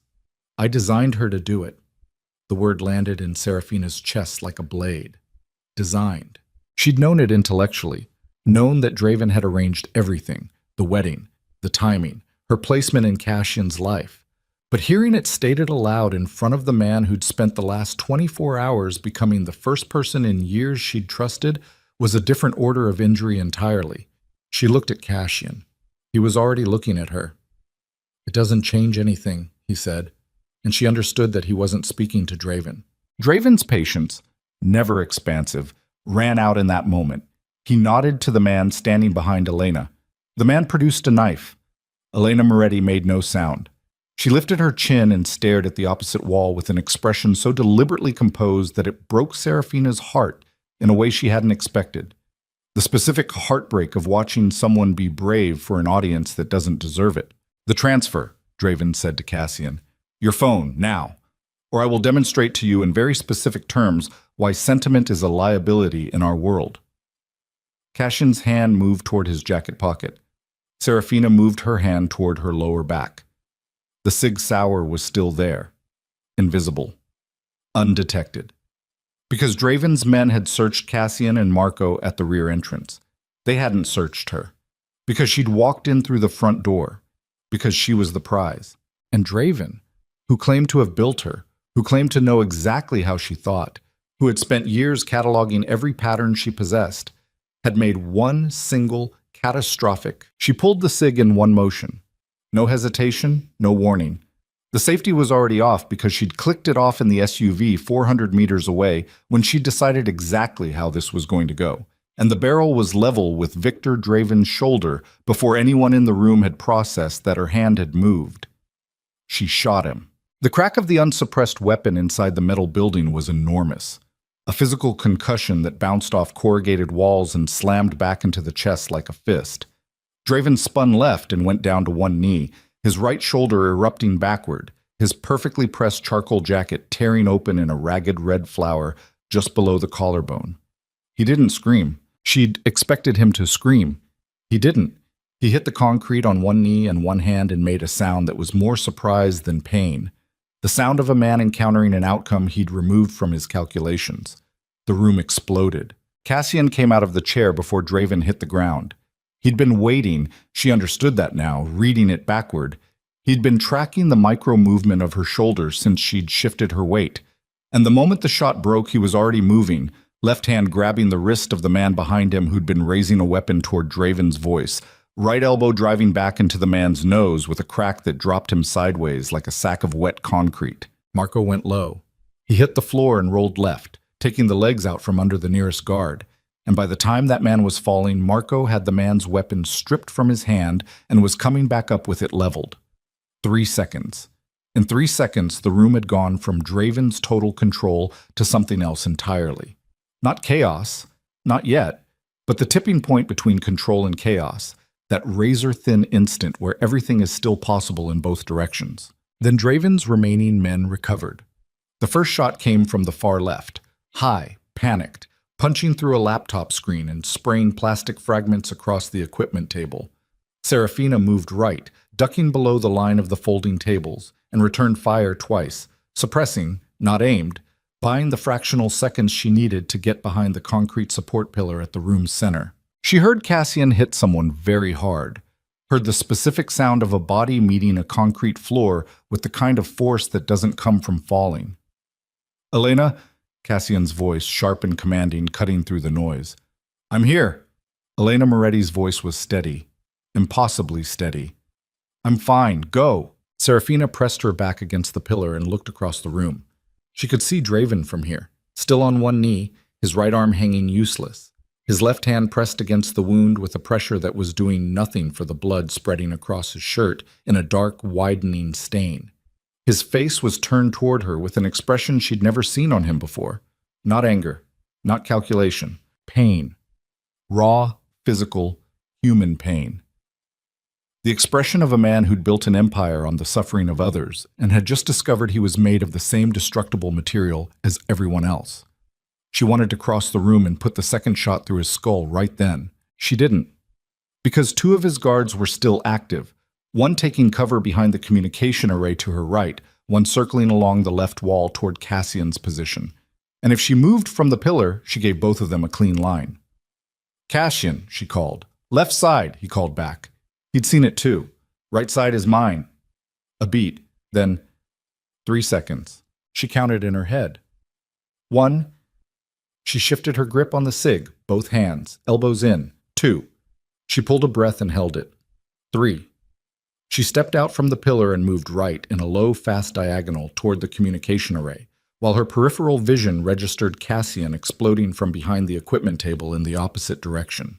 The guard on the right brought his weapon up. Serafina was already inside his arm. She'd learned this in the facility, not from Draven's men training her, but from watching them train. 712 days of watching how these men moved, how they held their weapons, where they looked when they were afraid. She knew that a man with a shoulder-holstered weapon tracks the muzzle with his eyes before he tracks the target. A half-second tell.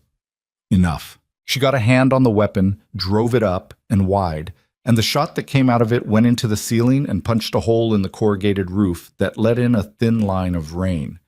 Her second hand came up with the SIG, and she drove the barrel into the man's solar plexus. Not a shot, a strike, a pistol whip to the soft tissue below the sternum that folded him in half. Then she hit him in the back of the head with the butt of the weapon, and he went down. To her left, Cassian had finished. She didn't see exactly what he'd done. She saw the aftermath. A man crumpled against the wall in a position that suggested multiple broken things, and Cassian standing over him with blood on his left hand and a breathing pattern that told her he'd taken at least one hit somewhere she couldn't see yet. Marco was across the room covering the door, his borrowed weapon pointed at the entry, waiting for the outside guards who should have been responding to the gunfire. They hadn't come yet, which meant either they were staged and waiting for instruction, or they'd been dealt with by the men Enzo had in position outside. Enzo. Cassian had called him. She remembered that now. During the drive, while she'd been running tactical calculations in the back seat, she'd heard Cassian speak briefly into his phone in Italian, and she hadn't caught all of it. But she understood now. He'd brought a net, a wide net. While she walked through the front door and he went for the window, Enzo had been closing the perimeter. He hadn't told her because if Draven was listening, and Draven had been listening, always listening, he would have had more men staged. But Enzo's team was unknown to Draven's surveillance because they hadn't been present at the estate. Smart. Cassian was smart in the specific, infuriating way of men who don't explain themselves. She crossed the room to Draven. He was still on his knees. His left hand had given up on the wound and dropped to the floor, and he was breathing in long, effortful draws that rattled slightly. Bad sign, she knew, the sound of air mixing with things it shouldn't mix with. The shoulder shot had gone deep, maybe hit something beyond the muscle. He was losing blood with a speed that gave them a window that was narrowing by the minute. She crouched in front of him. His eyes found her face. That calculation came back, diminished, swimming slightly with pain and blood loss, but still running, still looking for the angle. "Serafina," he said. His voice was still smooth, still modulated. It cost him visibly. "You've just ended any chance you had of walking away from this. Every contact I have, every name in my network, the moment I'm dead, tell me about the trafficking routes," she said. "The ones running through Baltimore and Newark, the names of the officials on your payroll, the accounts." "That's not how this works." "How it works is that you're bleeding into your lung cavity and you have maybe 20 minutes before that becomes an unrecoverable situation. How it works is that I spent 2 years in a room with no windows learning that pain is just information, and right now you're receiving a great deal of information. How it works is that I'm the only person here who knows enough about your operation to understand the difference between a truth and a lie." She held his gaze. Her voice was completely flat. "So start talking." Something moved across his face. Not respect. She didn't want his respect. Would have set it on fire if he offered it. Something closer to the thing that happens when a predator finally encounters something it can't read. "You know what the worst part is?" he said. "I genuinely thought you were my best work." "I'm not your work," she said. "I'm what survived your work." She stood and looked at Cassian, who had materialized behind her at some point. Close, a foot away, his presence registering in the particular way it had begun to register over the past 24 hours, like a change in air pressure. "He needs to stay alive long enough to talk," she said. "I know. Is Enzo outside?" "He's clearing the perimeter. 2 guards outside, both down non-lethally. He'll be inside in 4 minutes. Your mother? Marco's with her." She turned to look at Elena Moretti, still in the chair, watching everything with those steady, dark eyes that were Cassian's eyes in an older face. Marco was crouched beside her, cutting the zip ties with a folding knife, speaking quietly in Italian. Elena nodded at something he said, and then looked across the room at Serafina. Their eyes met. Elena said nothing, but something in her expression shifted, a fractional softening around the corners that a stranger would have missed entirely, but that Serafina, who had spent years reading every micro-expression of every dangerous person in her proximity as a survival function, caught with absolute clarity. She looked away before it could mean anything. Draven laughed. It was a wet sound that cost him. He pressed his hand back against the wound and breathed through it, and when it passed, he looked up at both of them with an expression that was wrong, too composed, too contained for a man bleeding on a warehouse floor. "You think this is over," he said.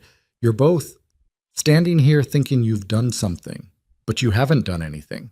I've built 20 years of infrastructure, accounts you'll never find, people you'll never identify, operations running on automated protocols that continue whether I'm alive or not." He paused, breathed. "You can kill me. It changes nothing. Everything I built continues without me." "Name one account," Cassian said. "One account, one contact, one route. Prove you have something worth negotiating with." Draven smiled. Bloody at the teeth now. "Negotiating? You think I'm negotiating?" He looked at Serafina. "He doesn't understand yet. Tell him." "Tell him what?" "That the real leverage isn't here. It's not the accounts, not the routes. I could give you every name in my network and it would cost me nothing in the long run, because the real operation, the one that actually matters, isn't about the Morettis at all." His eyes were starting to film slightly, pain and blood loss pulling at his focus. But underneath the deterioration, something sharp remained. Your brother Cassian, Nico. Cassian went very still. The man who pulled the trigger in the warehouse. You've always assumed it was one of the Benedetti crew. I let you assume that because a misdirected grudge is extraordinarily useful. It keeps powerful men focused in the wrong direction. Draven coughed, caught it, continued. It wasn't the Benedettis. It was a man named Garrett Hale, former military contractor, currently residing in a brownstone in Carroll Gardens under a name you won't recognize. And Garrett Hale works for... A pause. The drawn-out sadist pleasure of a man delivering the last weapon in his arsenal. A man who currently sits on the Moretti family council. But the room held its breath. You have a traitor above Marco, Draven said. Someone who's been feeding me intelligence from inside your organization for 4 years. Someone who approved of everything I've done because they wanted the Moretti empire divided and weakened for their own succession plans. His eyes moved to Cassian's face, reading the impact, eating it. Killing me doesn't find that man, and without finding him, everything you've built in the last 48 hours falls apart within a month. Cassian didn't move, didn't speak. His body was doing the thing it did when he was processing information that required complete stillness, a carved quality, like something waiting to be struck. Serafina watched him. Her heart was slamming in her ribs, but her breathing was controlled. She controlled her breathing with the desperation of someone who'd learned that it was the one thing that could always be controlled. Name, Cassian said. Transfer the accounts, Draven said. Then I'll name him. You're not in a position to negotiate. I'm dying on a warehouse floor. I have nothing left to lose. Give me the transfer and I'll give you the name and your organization survives. Don't give it to me and I bleed out in 20 minutes, and you spend the next year looking over your shoulder while someone inside your council dismantles everything your family built brick by brick. Silence. Cassian looked at Marco. Marco gave a barely perceptible shake of his head, the rapid, almost invisible calculation of a man running through 12 variables and not liking any of the answers. Then Cassian looked at Serafina.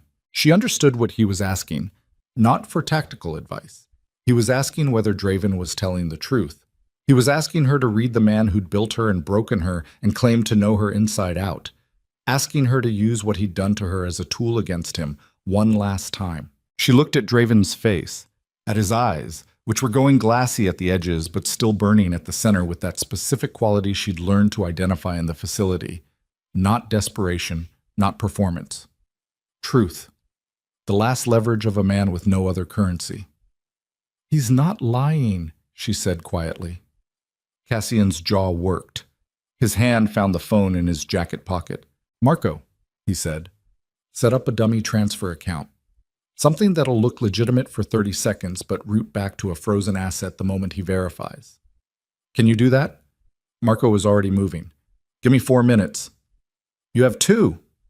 Marco moved. Cassian crouched down to Draven's level, dropping into the specific crouch of a man who intends to be at eye level, not because he's offering respect, but because he wants to see every flicker in real time. While we wait, Cassian said, the facility, the other survivors. How many people are still being held in Draven Industrial Properties? Draven's eyes were getting heavier. He was fighting it. Why do you care? Because someone I care about spent 712 days in one of your facilities, and I want to know who else is still counting. The silence that followed had a different quality than the ones before it. Something in Draven's face, not guilt, he wasn't built for guilt, but the slight recalibration of a man encountering a motive he hadn't modeled. Whitmore, he said finally. 6 current residents, not voluntary. There are 2 other properties, one in Virginia, one in Quebec. Similar situations. Total occupancy. He paused, breathed, the rattling quality more pronounced now. Somewhere between 20 and 30. Serafina's eyes closed for 1 second. 1 second exactly. Then they opened again. 20 to 30 people.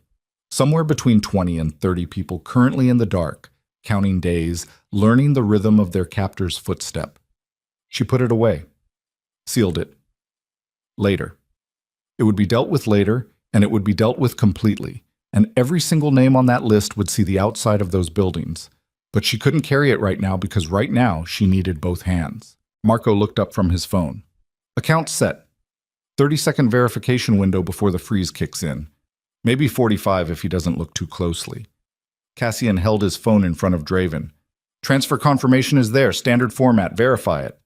Draven looked at the screen. His eyes moved across it with a thoroughness that even blood loss couldn't diminish. He was looking for the trick. She watched him look. He didn't find it, because Marco was very, very good. Aurelio Senna, Draven said. The name landed in the room like a physical object. Marco made a sound, involuntary, barely audible, like someone had pressed a thumb into a bruise. Cassian's expression didn't change, but something in his eyes did. A single, deep fracture that opened and closed so fast it was almost impossible to catch. Aurelio Senna, 63 years old, 38 years in the Moretti organization, head of the family's legitimate real estate and construction holdings, Cassian's father's oldest friend, the man who had held Cassian at the funeral when his father died, the man who had recommended 3 of Cassian's current senior staff, the man who had been present at every significant organizational meeting for the past 4 years. He approached me 12 years ago, Draven said, and his voice was fading now, the effort of sustaining coherence becoming visible. Wanted the Moretti empire restructured with himself at the top, gave me access to family communications in exchange for operational support. The warehouse, Nico, all of it ran through intelligence Senna provided. He paused. His breathing was audible now. The rattling deepened. He doesn't know I'm here. He thinks I'm in London. When he hears what happened tonight, he'll move. Fast. Within 24 hours, he'll begin consolidating. You need to... He stopped. His left hand slipped against the floor. Draven, Serafina said sharply. His eyes found her. Still sharp at the center. Still that specific burning quality. You were my best work, he said again. Softer this time. Without the performance, just the actual thought behind it, which was somehow worse. I wasn't your work, she said again. I was your mistake. His eyes closed. Cassian grabbed him by the collar. Stay awake. You don't die until I say. We need verification on Senna. What do you have? Documents? Recordings? What proof do you have? Draven's eyes opened a fraction. Server. Encrypted. The access key is... A sound from outside. Not Enzo's team, something heavier. The specific percussion of a large vehicle moving fast across the access road, headlights sweeping across the facility's high windows like a lighthouse beam. Then a voice through a megaphone, distorted by the metal walls but unmistakable in its authority. Federal agents. This building is surrounded. All persons inside will exit with hands visible through the main entrance. The room froze. Marco turned toward the door. Cassian's grip on Draven loosened. Serafina stood with the cig in her hand and her mind running through the permutations at a speed that felt like burning. Federal agents. Here. Now. At 1:51 in the morning, in an industrial wasteland in the Meadowlands, within an hour of Cassian's assault on the estate and 20 minutes of their arrival at this facility. That's not a coincidence, she said. No, Cassian agreed. His voice had gone flat in a new way. Not the operational blankness, not the controlled fury. Something colder than both. That's Senna. Marco looked at him. Senna called the FBI on us? Senna's been feeding them intelligence for 4 years. Draven just told us. He gives them just enough to keep them watching us, never enough to make an actual case. Keeps us distracted, keeps us exposed, makes sure the Morettis are always one step from indictment. Cassian stood from his crouch. Tonight he sent them here. Because Senna thinks Draven is in London, but he knows I left the estate in a hurry. And when he finds out where I went, he'll let the FBI do his cleanup for him, Serafina said, and walk into the power vacuum tomorrow morning. Outside, the megaphone again. Closer. 2 vehicles now, light slicing through the roof gaps, throwing long shadows across the concrete floor. Cassian looked at Marco. Marco looked at Draven, who was conscious but barely, his breathing audible and wrong. We can't take him out the front, Serafina said. If the FBI processes him, he disappears into protective custody, and everything he knows goes with him. Senna's lawyers will make sure he never talks. I know. The server he mentioned, the encrypted server with proof of Senna's involvement. Without it, Senna walks.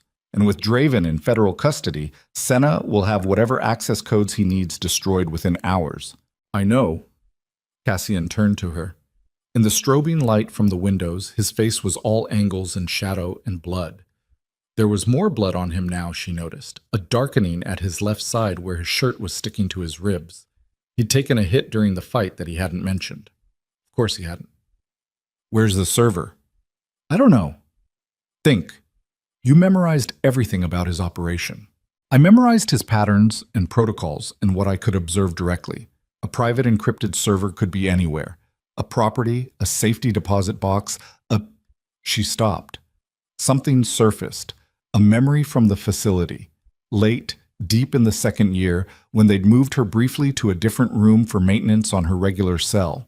She'd been in that room for 6 hours, and she'd spent every second of those 6 hours cataloging every detail with the frantic thoroughness of a woman who knew that information was the only currency she'd ever have. That room had equipment in it. Servers. Racks of black hardware she hadn't been able to identify at the time, but now, with 24 hours of context and Draven's operational architecture laid out in her mind like a map, she recognized what they'd been. The Whitmore facility, she said. Not the medical wing. The basement level below it. There was a server room. I saw it once. He wouldn't trust a private server to any location he didn't physically control. And Whitmore is the oldest property in his network, the original one. He'd keep it there. Cassian looked at her for 3 seconds. That's 4 hours away. Yes. Outside, the megaphone a third time. The main entrance doors vibrated with the percussion of someone trying the exterior handles. Cassian made a decision. She could see it happen. The specific quality of absolute resolution, everything else dropped. Marco. Get Draven stable, tie him off, pack the wound, whatever it takes to keep him breathing for the next 6 hours. Then get him out through the loading bay on the north side. Enzo's team can cover you. And if the FBI has the north side too, then improvise. He turned to Serafina. You and me. We go for the server. That's 4 hours of driving and we've got... She looked at his side. How bad is that? It's fine. How bad? He looked at her. She looked back. A graze, he said. 2 ribs. Cracked maybe. Nothing structural. She moved to him before she'd decided to move. Her hands went to the hem of his shirt, pulling it up, and he let her. Standing completely still while she examined the wound with her fingers, the same clinical detachment she'd used to examine her own injuries for 2 years when no one else would. It was worse than a graze. The bullet had taken a channel along the lower left ribs, long, deep, bleeding steadily into the shirt but not spurting, which meant no major vessel. The ribs beneath were visibly discolored already, the bruising blooming fast in a pattern that said cracked or fractured. She pulled her own shirt off over the body armor, tore a strip from the hem, and wrapped it around his torso with a tight, precise pressure that she'd learned was better than nothing and worse than stitches. He watched her do it. When she finished and looked up, his face was 6 inches from hers. Neither of them spoke. The megaphone outside said something about final warnings. Can you drive? She asked. Yes. She pulled her torn shirt back over the armor, looked down at herself. Blood on her hands, blood on the shirt, body armor that didn't fit, hair escaping its tie and ropes around her face, a weapon in each hand. She looked like what she was. Someone who had decided to stop surviving and start fighting, and who understood now that there was no version of this that ended cleanly. Only versions where Victor Draven's machine kept running or versions where it didn't. She chose the version where it didn't. Then let's go, she said. They moved for the loading bay exit as the facility's main doors began to buckle inward, metal screaming against metal, the combined weight of federal authority pressing from the outside against a room that held the wreckage of 20 years of orchestrated violence. Enzo materialized from the dark in the loading bay like a man-shaped shadow. He took in Cassian's injury, the blood, the general condition of both of them, and compressed whatever he was thinking into 2 words. Cars are ready. Draven goes with Marco. Where's the north exit clear? 2 vehicles on the north side. But I've got one route. Service road behind the equipment yard. 30 seconds of exposure. Take it. Enzo nodded. He looked at Serafina with the same skeptical hostility he'd worn in the estate basement, 6 hours and a lifetime ago. Then he looked at the way she was holding the two weapons. Loose, competent, neither defensive nor performative. Just the posture of someone who knew how to use them and had recently done so. He looked away. Nodded once. It wasn't acceptance, but it wasn't nothing. Cassian gripped Enzo's arm once. Senna is moving tonight. The moment you have Draven secured, get to the council members who are clean and lock down the family accounts. Nobody talks to Senna. Nobody takes his calls. Can you do that without alerting him? If I move in the next 2 hours. After that, Enzo shook his head. Move now. They split. Marco taking Draven's barely conscious weight between two of Enzo's men. Enzo coordinating the north exit with the silent efficiency of long practice. And Cassian and Serafina moving through the loading bay's far door into the cold open air of the Meadowlands, where the last of the rain was petering out and the eastern sky was beginning, barely, almost imperceptibly, to suggest the eventual possibility of dawn. The SUV was where they'd left it, 400 meters out in the dark. They reached it in under 2 minutes, running low across the flat ground while the facility behind them filled with the controlled chaos of federal entry. Serafina got in the passenger side. Cassian got behind the wheel. The engine turned over clean and quiet. He pulled away from the facility without headlights, navigating by the ambient glow of the highway in the distance, until they were far enough from the perimeter to disappear into the grid of industrial access roads that connected this part of the Meadowlands to the world beyond. Then he turned on the headlights and accelerated onto the highway entrance ramp. North, toward Connecticut, toward Whitmore. Toward the server that held Aurelio Senna's name in every file, every transaction, every order. The 4 years of evidence that meant the difference between justice and another generation of the machine running quietly underground. Serafina sat in the passenger seat and pressed her hand against her own ribs. Not injured, just the pressure of needing to feel something solid, and watched the highway open up in front of them, dark and wet and long. Senna was at the wedding, Cassian said. Not a question. He said it the way you say something you've been holding for several miles. I know. I remember his face. He stood in the front row. He hugged me before the ceremony. A pause, the highway light sliding across his face in rhythmic intervals.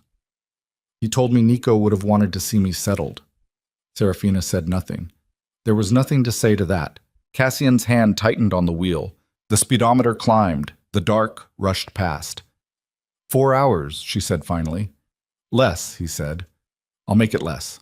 And somewhere behind them, in a federal processing facility in the Meadowlands, Victor Draven was being loaded onto a stretcher, alive, barely, still burning at the center of his eyes, with the specific intensity of a man who knew that the game wasn't over yet, that the server in Whitmore's basement was the pivot point on which everything turned, and that the two people racing toward it had no idea what was waiting for. They drove through the last of the night. Connecticut came at them in stages.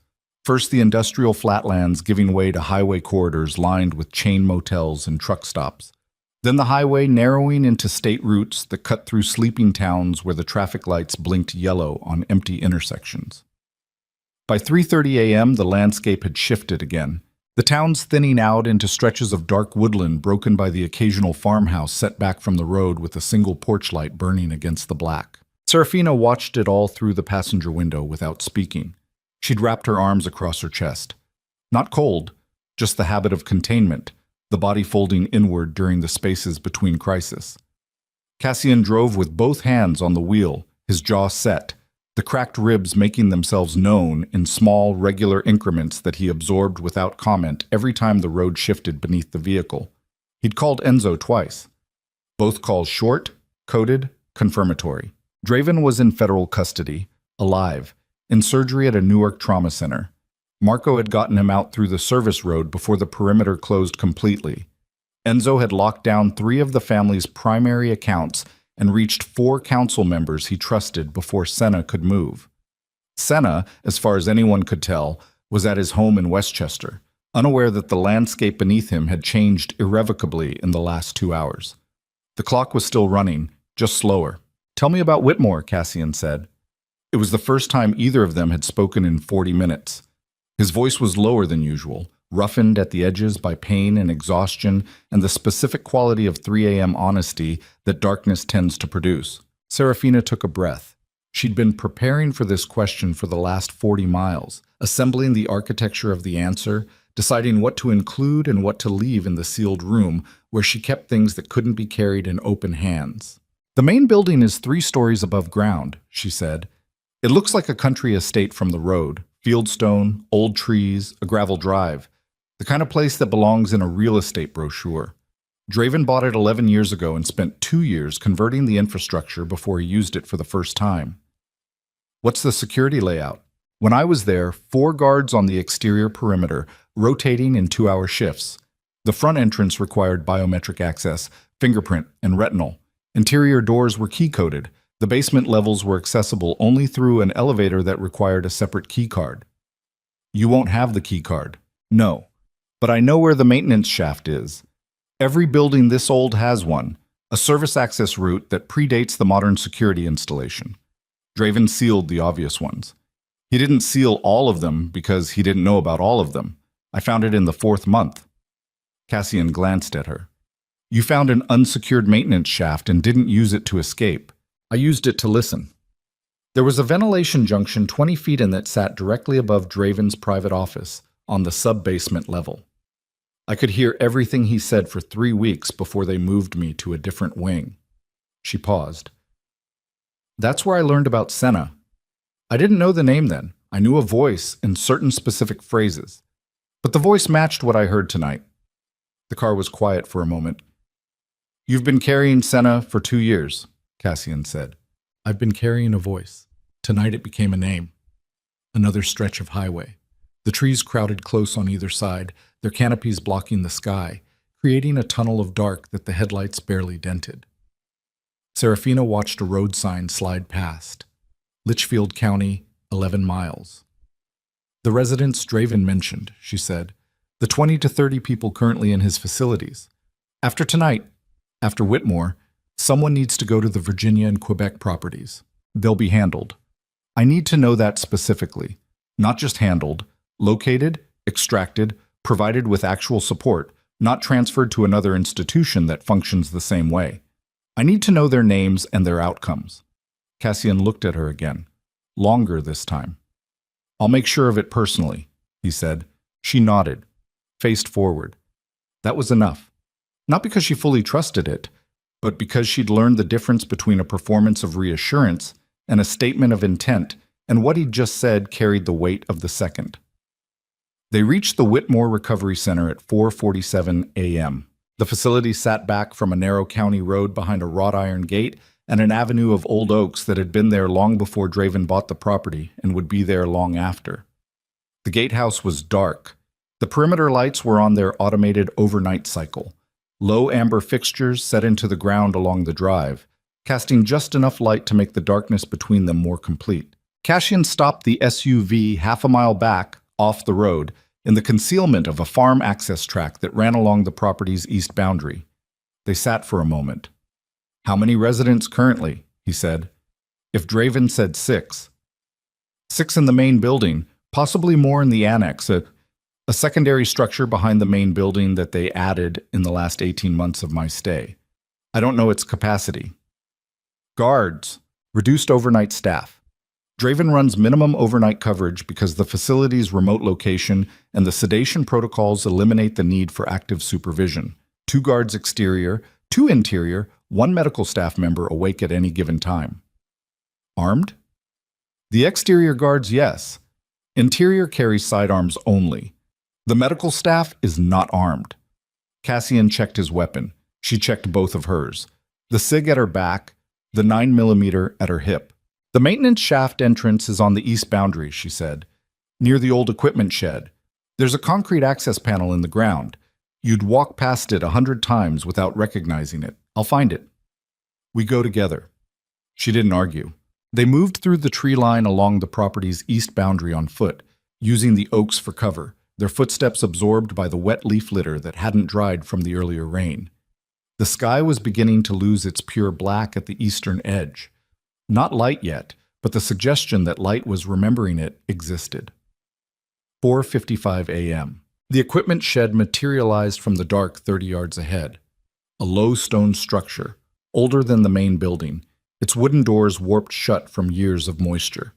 Serafina went left around it without hesitation, counting paces, and stopped at a point 11 feet from the shed's northeast corner.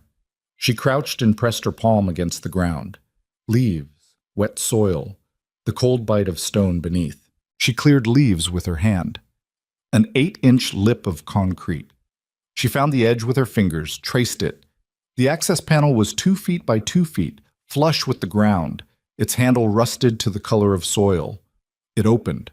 The darkness below smelled like earth and metal and old pipe rust, a cold mineral smell that hit her in a way she hadn't prepared for, because this smell was specific, and her body knew it from 2 years of proximity, and her body was apparently going to register an opinion about returning to it, whether she wanted it to or not. She breathed, counted to 4, let the reaction move through her without letting it land. Then she dropped into the shaft. Cassian followed. The shaft was 40 feet of crawl space, pipes and conduit running alongside them, concrete walls slick with condensation, their progress measured in elbow placements and careful forward motion. Cassian's cracked ribs registered every change in position in specific, unambiguous language that he translated into silence. Serafina moved ahead of him with the practiced efficiency of someone retracing a route her body still remembered. The ventilation junction appeared on schedule, a T-intersection in the shaft where the air current changed and the quality of sound shifted from muffled concrete to something that carried more broadly. She'd spent weeks in this junction in the 4th month. She'd learned the geography of the basement level by ear from this spot, cataloging footsteps and voices and the specific acoustic signatures of different rooms. She turned left at the junction, away from Draven's old office, empty now, presumably, or repurposed, toward the server room she'd seen during the maintenance period. 60 feet. The shaft ended at a ventilation cover that opened into a utility corridor. She listened at the cover for 30 seconds. Nothing. She unlatched it from the inside. The mechanism was the same as every other cover in the system, standardized during the renovation, unchanged in the years since, and eased it open. The utility corridor was exactly as she remembered it. Concrete fluorescent strips on timer, currently at their overnight setting. Half brightness, casting everything in a flat institutional white that seemed designed to remove the concept of time from the air. The server room was 12 feet left, behind a reinforced door with a keypad. She didn't have the keypad code. She had something better. She had the memory of standing outside this door for 6 hours, watching Draven's technical staff cycle in and out, watching the specific sequence of digits their fingers struck from the angle of the ventilation shaft above. Her fingers found the keypad. She entered the sequence. The lock released. Cassian exhaled behind her, a sound that was not quite a laugh, and not quite relief, but contained elements of both. The server room was small, 8 feet by 10, its walls lined with rack-mounted hardware, the specific white noise of cooling fans filling the air. Half a dozen server units blinking in their methodical rhythms, storing what she could only begin to estimate in terms of evidence. She pulled the drive identifier from the nearest unit, cross-referenced the labeling format against what she'd heard Draven describe over the years, the specific nomenclature he used for archival versus active systems. Third rack, second unit from the top. A label in Draven's own handwriting, 3 letters and a number, the same format she'd heard him reference in the office below. She pulled the drive. It was smaller than she expected, the physical object. She'd carried the idea of it for hours, and its reality was a rectangle of black aluminum that fit in her palm, weighing almost nothing. All of it. Senna's name, 4 years of transactions, the orders that sent men to a warehouse in the Gowanus Canal, the intelligence that put Cassian's 23-year-old brother on a concrete floor in a burning building, contained in a thing she could close her hand around. She closed her hand around it. Cassian's hand covered hers. She looked up at him. In the server room's white noise quiet, with the drive between their palms and the distant hum of cooling fans, the only sound, she saw his face with a clarity that the previous 48 hours hadn't provided. The exhaustion was there, deep and structural, the kind that lives behind the eyes rather than in them. The wound at his ribs had bled through her improvised wrapping and darkened the left side of his shirt. There was a bruise forming along his jaw from the facility fight, and a cut above his left eye that had stopped bleeding and started crusting. He looked destroyed. He looked like a man who'd had everything he thought he knew dismantled in 48 hours and had kept moving anyway. She thought she probably looked similar. "We need to move," she said. "I know." Neither of them moved for 3 more seconds. Then a sound from the corridor outside. Footsteps. Not the even, purposeful stride of a guard on rotation. Irregular, shuffling. Someone moving in the careful way of a person who doesn't want to be heard. Cassian's weapon came up. Serafina flattened against the wall beside the doorframe, the 9mm ready, her thumb on the safety. The footsteps stopped outside the door, a pause of 4 seconds that felt considerably longer. Then a voice, female, barely above a whisper, hoarse with sleep or something worse, came through the door from the corridor. "Is someone there?" Not a question, a statement. The specific tone of someone who has spent a long time hoping for something, and has learned to be very careful about letting that hope become audible. Serafina looked at Cassian. He looked at her. She opened the door. The woman in the corridor was perhaps 30 or perhaps 40. It was impossible to judge because her face carried the specific age ambiguity of someone whose body had been through processes that redistribute the markers of time. Dark hair, unwashed, pulled behind her ears, an institutional gown that looked clean but smelled like the specific bleach and synthetic fabric smell that Serafina knew from the inside of her own skin. She was thin in the way that isn't a body type, but a history. She looked at Serafina with the same fractured hope she'd put into her voice through the door. Then her eyes moved to the weapon in Serafina's hand. "I'm not going to hurt you," Serafina said. She holstered the weapon. "Are you a resident here?" The woman's throat moved. "They call it that." "How many are awake? How many can move?" "3 of us that I know of. The others, the sedation protocol runs overnight. They won't be responsive until 6. Serafina looked at Cassian. He was already calculating. She could see it in the set of his jaw, the way his eyes moved through the geometry of the corridor, the exits, the timing.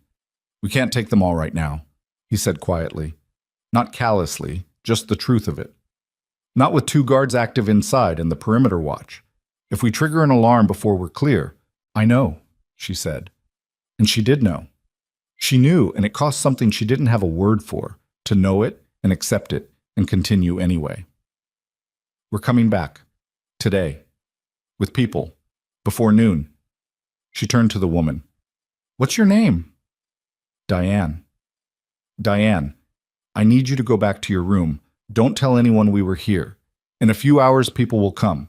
Different people, not Draven's people. They'll get everyone out. Do you understand?" Diane looked at her for a long moment. The assessment of a woman who'd learned to evaluate promises by their texture rather than their content. "How do I know?" Diane said. Serafina reached into her pocket and produced a card, one of Marco's business cards, which she'd palmed from the estate's entrance table 2 days ago, for reasons she hadn't consciously articulated at the time. She took a pen from the server room desk and wrote a number on the back. Cassian's personal line. "If nobody comes by noon," she said, "call that number and say my name, Serafina. Can you remember that?" "Yes." "Then go back to your room." Diane looked at the card, closed her fingers around it, looked at Serafina one final time with an expression that had no clean category. Hope, grief, the specific gratitude of someone who has been invisible for so long that being seen feels like a form of violence even when it's the opposite. Then she turned and walked back down the corridor, her shuffling steps receding until the next turn took her out of sight. Serafina stood in the server room doorway for 4 seconds. Then she put the drive in her pocket and moved. They exited through the maintenance shaft, crossed the tree line, reached the SUV in 8 minutes. No alarm had sounded. No lights had come on. The facility sat in its amber perimeter glow, silent and apparently undisturbed, keeping its secrets for the last few hours they had left to it. Cassian sat in the driver's seat and didn't start the engine immediately. Serafina sat beside him. The drive was in her pocket. The sky to the east had moved from the suggestion of light to an actual thin line of charcoal gray separating the tree canopy from the darkness above it. Dawn was maybe 40 minutes out. "We have it," he said. "Yes." Senna is done. If the drive holds what Draven described, we won't know until a technical team processes it. It'll hold what he described. He had nothing left to bargain with. He wasn't lying. She thought about Draven on the warehouse floor, his composure dissolving, layer by layer, into something almost human. She thought about what he'd said, "You were my best work," and the way he'd said it the second time, stripped of performance, just the actual thing behind it.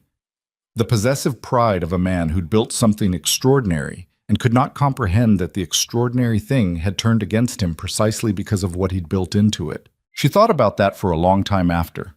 The specific irony of it, the way survival, honed to its sharpest possible edge, eventually becomes something that cuts the hand that shaped it. "Start the car," she said.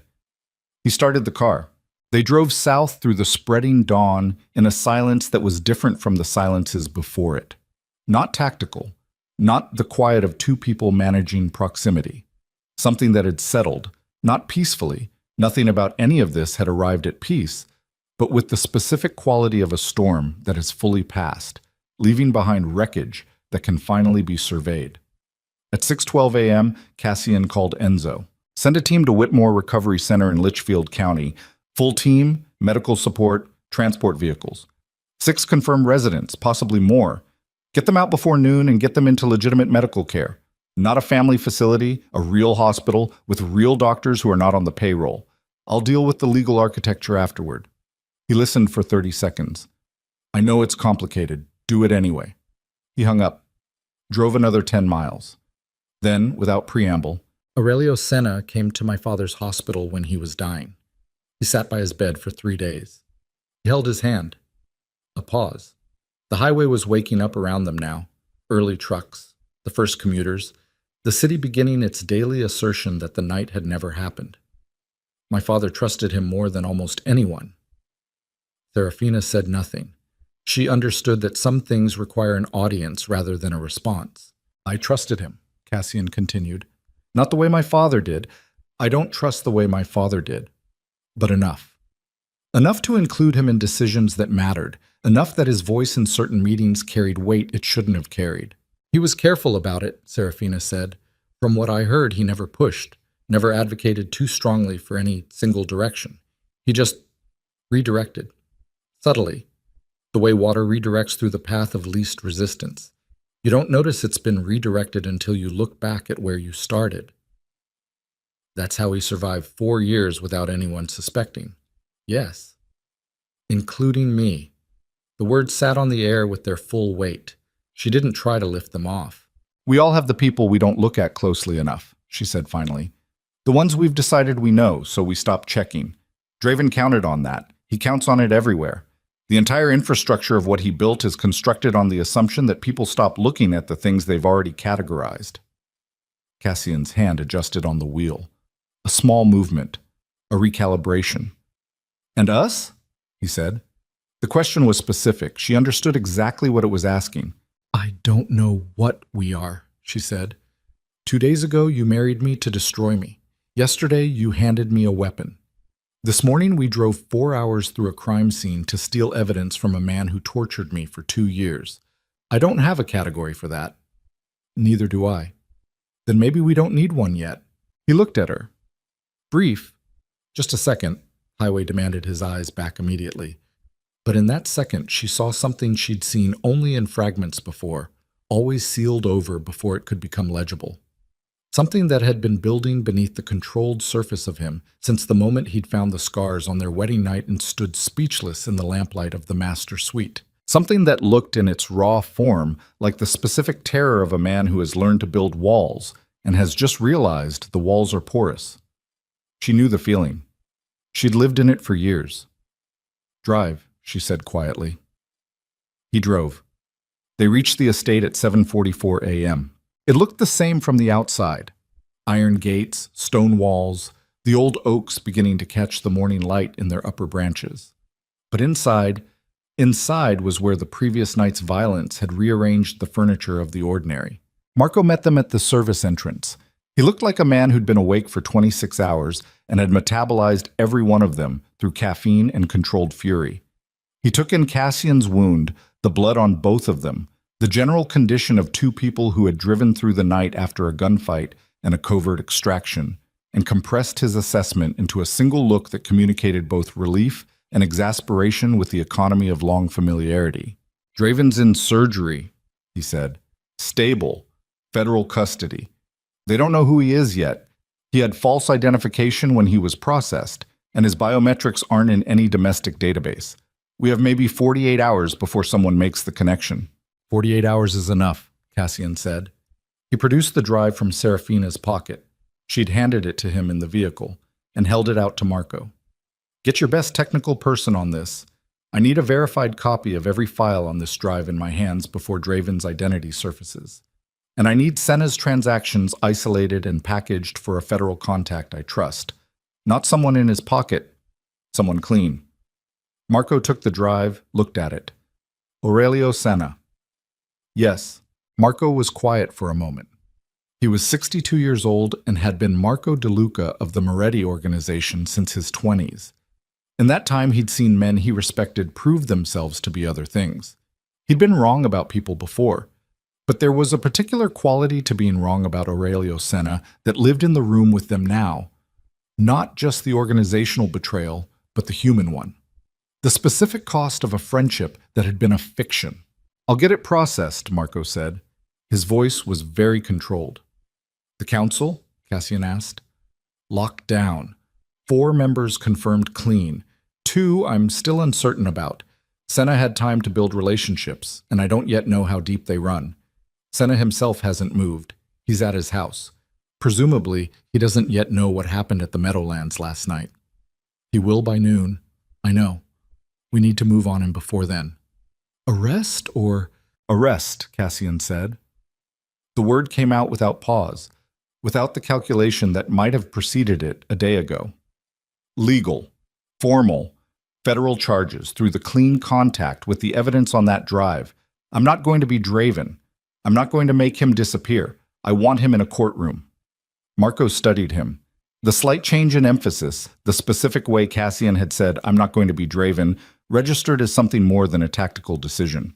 "Understood," Marco said.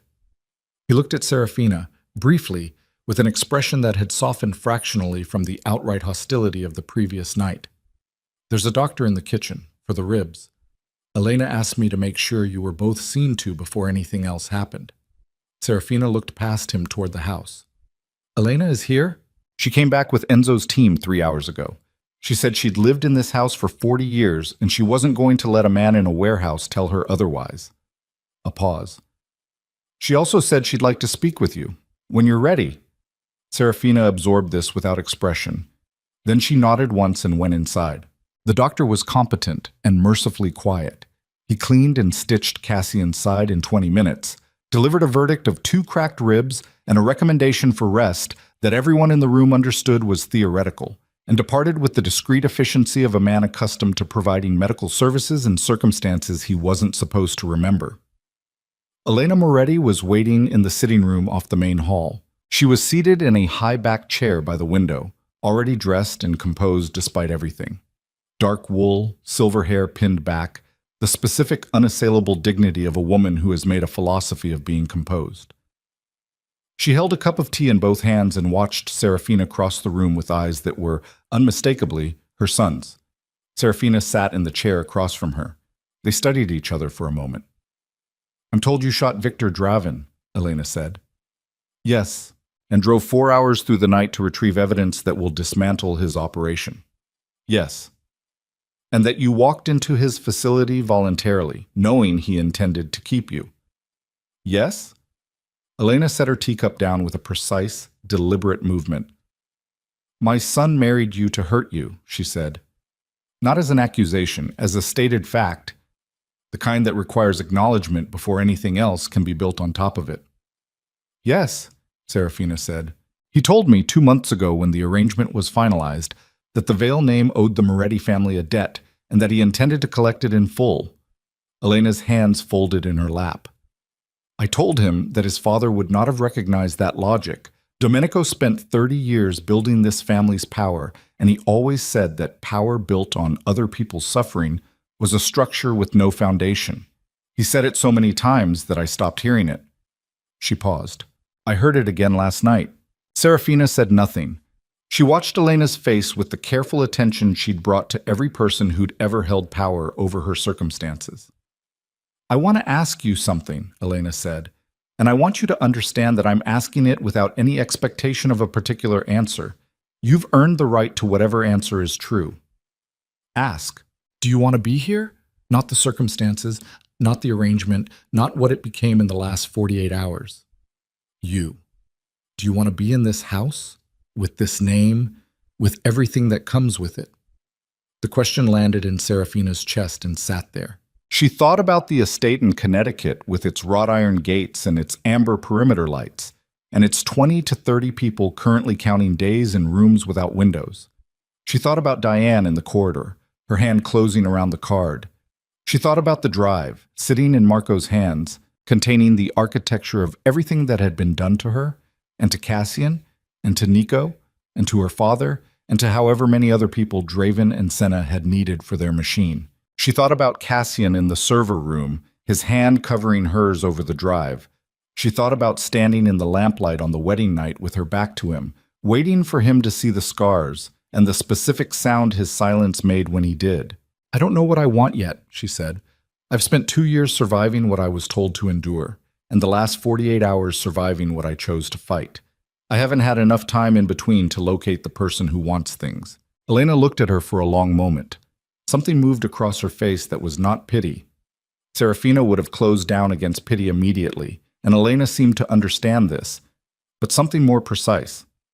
The recognition of one person who has survived difficult things by one person who has also survived difficult things, filtered through the specific lens of a woman looking at the person her son might need to become someone other than what his grief had made him. That seems honest, Elena said. I try not to be anything else. Yes. Elena picked up her tea again. Drank. Set it down. He's going to need time too. Cassian. He's been running on the fuel of a story he told himself about who was responsible for Nico, and now that story is gone. What's left underneath it? She shook her head slightly. I don't know yet. Neither does he. That's the hardest kind of not knowing. When you've organized yourself around a grief, and then someone takes the grief's explanation away, you're left with just the grief. And the grief without a target is the worst version of it. I know, Serafina said quietly. Elena looked at her. Understood. Of course you do, she said. And in those 4 words was an acknowledgement that functioned as something Serafina hadn't received in years. Not sympathy, not pity, not the complicated discomfort that her history produced in most people. Just the simple recognition that she'd been carrying weight, and that the weight was real, and that the person across from her could see it clearly. Something in Serafina's chest shifted. A small, almost geological movement, the kind you don't notice until the landscape it leaves behind is different from the one before. She didn't cry. She'd made a private accounting of her tears years ago and determined that she had a limited supply and she intended to spend them on things that deserved them. But she held Elena's gaze for a moment longer than she'd held anyone's in recent memory. Thank you, she said. It covered several things at once. Elena seemed to understand that too. Aurelio Senna was arrested at his Westchester home at 10:47 a.m. by federal agents operating on warrants obtained through the clean contact Cassian had used for years, a deputy director whose integrity had been tested repeatedly and had held. The warrants cited wire fraud, racketeering, and conspiracy to commit murder, the last charge specific to the warehouse incident in the Gowanus Canal. Senna opened his front door in his bathrobe, a cup of coffee in his hand, and found 4 federal agents on his porch and a sealed van at his curb. He said nothing. His face, by the account of the agent who cuffed him, went through several distinct phases: surprise, calculation, something that might have been shame, and then finally the specific blankness of a man who has been caught and is now transitioning to the next phase of the game. He asked for his lawyer before the cuffs clicked shut. He got his lawyer. He sat in a federal holding facility in Manhattan and looked at a partial inventory of the drive's contents and said nothing for 3 hours. Then he said, I want a deal. He didn't get one. The drive contained 4 years of communications, transactions, and operational logs. It contained the order for the warehouse fire, attributed in Senna's own encoded language to an account that traced directly to him. It contained his arrangement with Draven, 12 years of it, the full history, the original approach, every piece of intelligence he'd provided, the specific payments disguised as real estate consultation fees that had funded the operation from the inside. It contained a recording of his voice, made by Draven's own surveillance of the very facility room where they'd met to finalize the arrangement, saying Cassian's brother's name in the context of what needed to happen to make the war begin. Senna's lawyer reviewed the materials and told his client that the deal he'd asked for was not going to be available. Cassian was told about this at 2 p.m. He was sitting in his study on the third floor with his ribs strapped and a glass of water in front of him that he hadn't touched. He listened to Marco's summary without expression, and when Marco finished, he was quiet for a long time. Nico knew Senna, he said finally. He called him Uncle Aurelio. He'd known him since he was born. Marco said nothing. There wasn't anything to say. He held my father's hand when he was dying, Cassian continued. And the whole time he was feeding our communications to the man who'd already decided that Nico needed to die to start a war that Senna needed to happen so he could walk into the aftermath. He picked up the glass of water, put it back down without drinking. 40 years. He was in this family for 40 years. Yes, Marco said. Make sure the charges hold. I don't want plea negotiations. I don't want sentencing deals. I don't want him in a minimum security facility doing 5 years and walking out. I want the full weight of what he did to follow him for the rest of his life. I'll make sure of it. And Draven. Draven is out of surgery, stable. His identity was confirmed by federal authorities at 12:30. It took them longer than I expected because his documentation was extraordinary.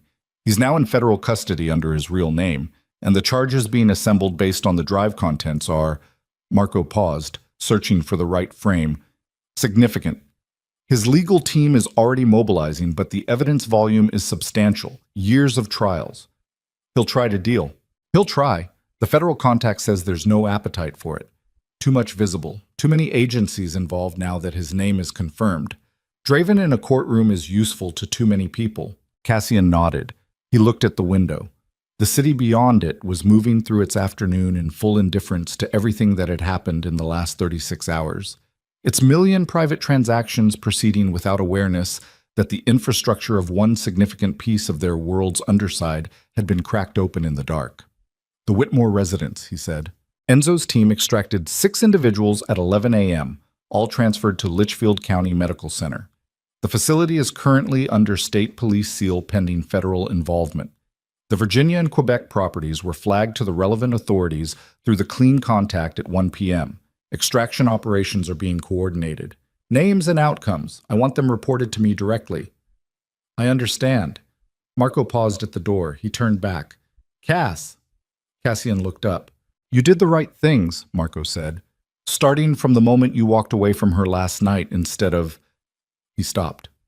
Started again. I've known you your whole life. I know what you were planning to do to her when you married her. And I know that most men in your position with your history and your grief would have done it thoroughly. A pause. I'm glad you didn't. Cassian said nothing. He looked at the window again. Marco left. The afternoon moved through itself. The organizational business of the Moretti family, briefly suspended in the shock of crisis, resumed in the particular form of aftermath management. Accounts being secured, council positions being evaluated, the careful excavation of 4 years of Senna's influence from the decision-making infrastructure of everything he'd touched. It was painstaking, and it would take months, and several things that had been built on compromised intelligence would need to be rebuilt from different foundations. Cassian oversaw all of it from the third-floor study, working through the afternoon with the systematic precision of a man who understood that the most important phase of any war is the one that happens after the violence ends. At 5 p.m., he went looking for Serafina. He found her in the library, the same room, the same high-backed chair by the window. But the posture was different than when he'd found her there the previous morning. She was sitting sideways in the chair, her legs over one arm, her back against the other, reading a book she was actually reading this time. He could tell by the quality of her focus, the way her eyes moved across the page with genuine absorption rather than the controlled blankness of someone performing stillness. She didn't look up when he entered. She finished the paragraph she was on first. Then she closed the book and looked at him. "How are your ribs?" she asked. "Functional." He crossed to the window and stood beside it, looking out at the grounds where Enzo's men were moving through the late afternoon light on routine patrol. The garden wall on the east side was still unrepaired, the broken motion sensors sitting dark and useless in their brackets. He'd get it fixed this week. He'd get a lot of things fixed this week. "How are you?" She considered the question with the same seriousness she brought to every question, not performing consideration, actually doing it. "I don't know yet," she said. "I keep waiting to feel something specific, relief or fear, or some defined emotional state that tells me what the last 48 hours were. I just feel very tired and very clear." Clear is good. It's different than good. It's just clear. Like after a long fever, everything seems very precise and slightly surprising that it exists. She looked at her hands in her lap. He's alive. Draven. He's in custody, but he's alive and he has lawyers and he has resources I don't know the full scope of. I told myself for 2 years that if I ever got out, I would find a way to end him completely, and he's not ended. "He will be," Cassian said. "Not quickly. But the federal machinery moves in one direction once it has evidence like what's on that drive. He won't see the outside of a federal facility again." "You sound certain. I've watched it happen to people I put in that machinery's path. It's slow and impersonal and comprehensive. Draven built his empire on speed and personal control. The thing that destroys him will be bureaucratic and indifferent, and he won't be able to find a human angle to work." He paused. "That's its own kind of justice." She thought about this. Her thumb moved along the spine of the closed book. "It's not the same as standing over him," she said. "No, it's not. But you chose it anyway. Charges instead of—" She tilted her head slightly. "The other thing. The other thing would have made me him," Cassian said. "Draven's entire method is deciding that someone deserves to disappear and making it happen outside of any framework except his own. I spent the last 2 days being furious that he'd done that to you, to your father, to Nico. I can't then do the same thing to him and call it different." Serafina was quiet for a moment. Then, almost imperceptibly, something in her expression softened. Not warmth exactly, not yet, but the specific easing of someone who has spent a long time bracing for a blow that, this time, didn't come. "Your mother said you need time," she said. "My mother is usually right about these things."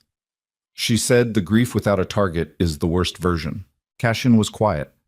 The grounds below were golden in the late afternoon light, the east wall's shadow stretching long across the lawn, the old trees moving in a slow and indifferent wind. Nico loved October, and he said September was just October pretending. He'd have been annoyed that it rained last night. He hated driving in rain. Said the wipers always went at the wrong speed. He stopped, exhaled through his nose. "I've been talking to a dead version of him for 2 years. The version that died because of the veils. I don't know yet how to talk to the actual version, the real one, the one that died because Aurelio Senna decided power was worth a 23-year-old's life." "You don't have to know yet," Serafina said. "Grief doesn't run on a schedule."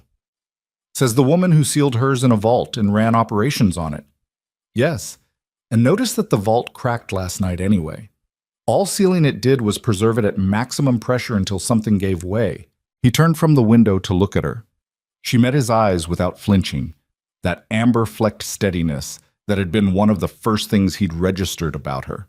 The specific quality of someone who has learned to hold your gaze because they spent too long not being allowed to. "I'm not going to pretend the last 2 days cancel out what I intended when I married you," he said. "I know, and I'm not going to tell you what to do with that information. You've had enough people telling you what to do with your life." "Yes, but I want to ask you something, the same way my mother asked you something." She waited. "Stay," he said. "Not because the marriage is a legal fact, not because of what we know about each other now or what we did together in the last 48 hours. Those are real, but they're not a reason. Stay because this house is the first place in 3 years where nobody is trying to put you back in a room. Because you have more intelligence and more capability and more survival in you than anyone I've ever met. And I don't think you should spend whatever comes next rebuilding from nothing alone when you don't have to." He stopped. looked at the floor for a moment, then back at her. Stay, and let me try to be something other than what I was planning to be. The library held them both in its quiet. Outside, the afternoon continued its golden indifference. Somewhere in the house, someone was cooking. The smell of something savory drifting up from the kitchen floors below, an absurdly ordinary smell for the end of an extraordinary thing. Serafina looked at him for a long time. She thought about what staying meant, the complexity of it, the ongoing proximity to an empire that ran on violence, the slow work of building something with a person who had wanted to destroy her and had chosen differently at a moment when he could have chosen the other way. The specific difficulty of trusting something new with hands that still remembered how the last thing they'd trusted had felt in the moment before it broke. She thought about what leaving meant. The world Draven had built was cracked, but not dismantled. She'd given the Moretti organization every piece of intelligence she had, which meant she'd burned every bridge back to obscurity. She had no money of her own, no documents under a name that wouldn't draw attention, no support network that hadn't been destroyed or compromised in the years of her captivity. Leaving was not freedom. It was a different kind of exposure, but those were the practical calculations. And she'd made a private decision sometime between the maintenance shaft and the drive back through the dawn that she was done making only practical calculations. I need a room of my own, she said, not the master suite, something with a window I can see the sky from without having to stand at an angle. There are 6 rooms on the east wing with full sky view. I need to be able to come and go from this house without asking permission or reporting my movements. Done. And the Whitmore residents, their outcomes, reported to me directly, not through Marco. Already agreed. And the Virginia and Quebec extractions.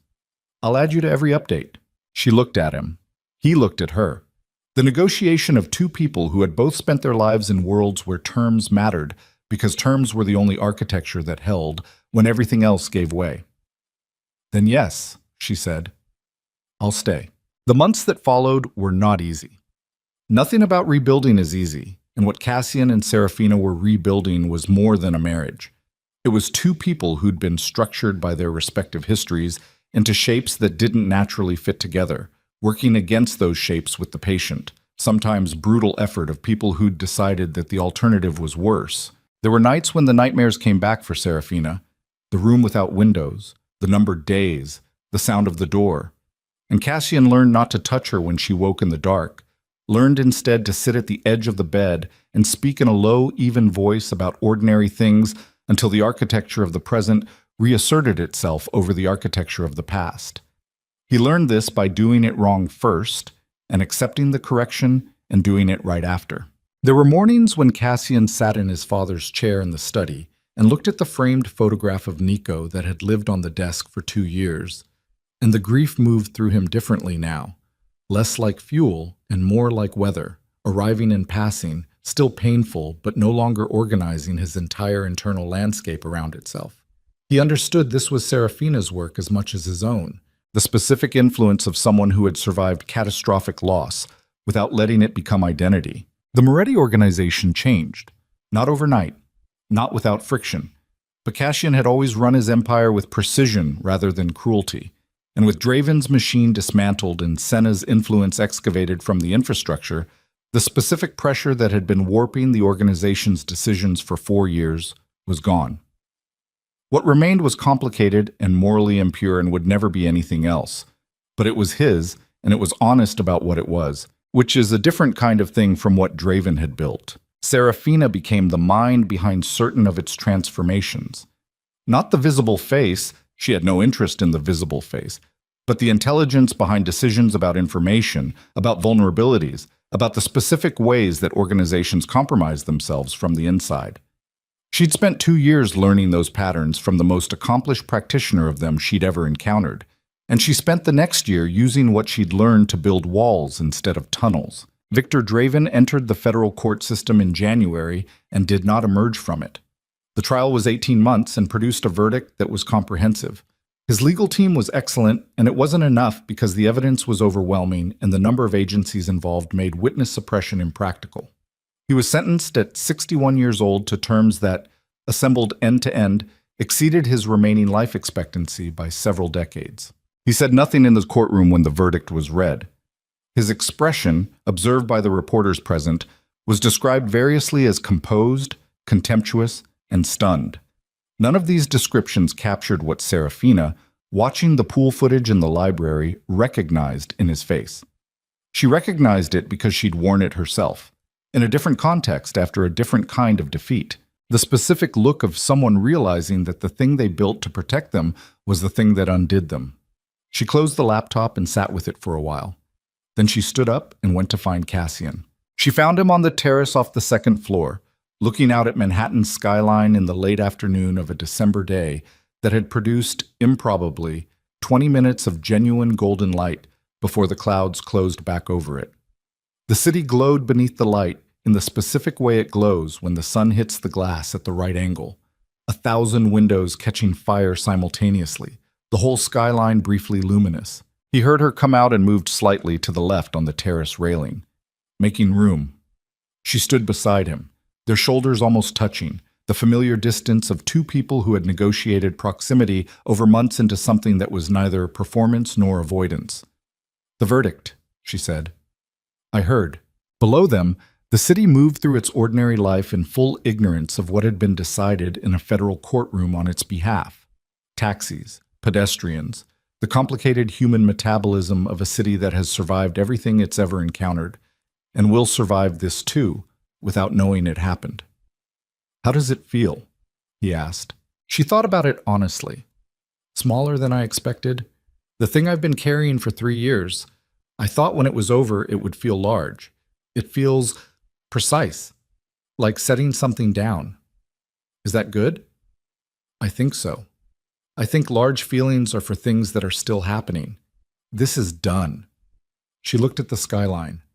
"It's done, and I'm still here. That's something I didn't know how to imagine for a long time."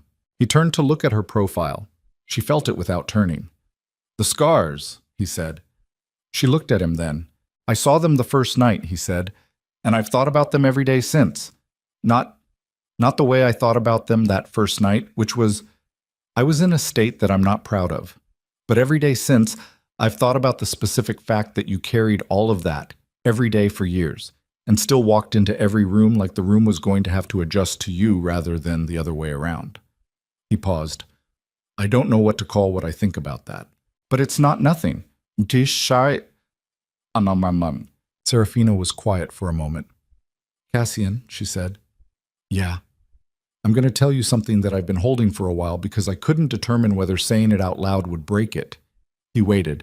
"I was afraid of you on the wedding night," she said. "Not the way I was afraid of Draven's men. That's a particular kind of fear that lives in the body's emergency systems. It was different. I was afraid of you the way you're afraid of things you might want. Because I'd decided years ago that wanting things was the mechanism by which you got hurt, and standing in that room with you, I realized I was already making the calculation of whether this was a person I might want to matter to me." She held his gaze steadily. "And then I thought about what you'd told your men, about collecting the debt. And I put the calculation away." "And now?" he asked. His voice was very quiet. "And now the debt is gone and Draven is in a federal facility, and your mother makes me tea and tells me things about your father that make him sound like someone I would have liked. And the 6 people from Whitmore are 6 people who are no longer in a room without windows. And I'm standing on this terrace watching the city and thinking," she stopped, breathed, "thinking that this is what safety feels like. That this specific moment, right now, is what I was trying to survive toward." He was looking at her with an expression that had no protective layer over it. Just the actual thing. Complicated and imperfect and real, the specific feeling of a man who has spent his adult life building walls and has found, to his complete surprise, that one of them has a door. He reached up and touched her face, just his hand against her jaw, thumb at her cheekbone, the specific warmth of it in the December air. She let him. And then, slowly, with the deliberate quality of 2 people who understand that some things don't need to be rushed because they've already survived the worst of being not yet, she leaned into it. Below them, the city moved. The light was fading now, the brief gold retreating behind cloud cover, the skyline returning to its evening blue. Somewhere in it, thousands of separate lives were proceeding through their complications, their small defeats and small victories, the ordinary work of people trying to become something other than what their histories made them.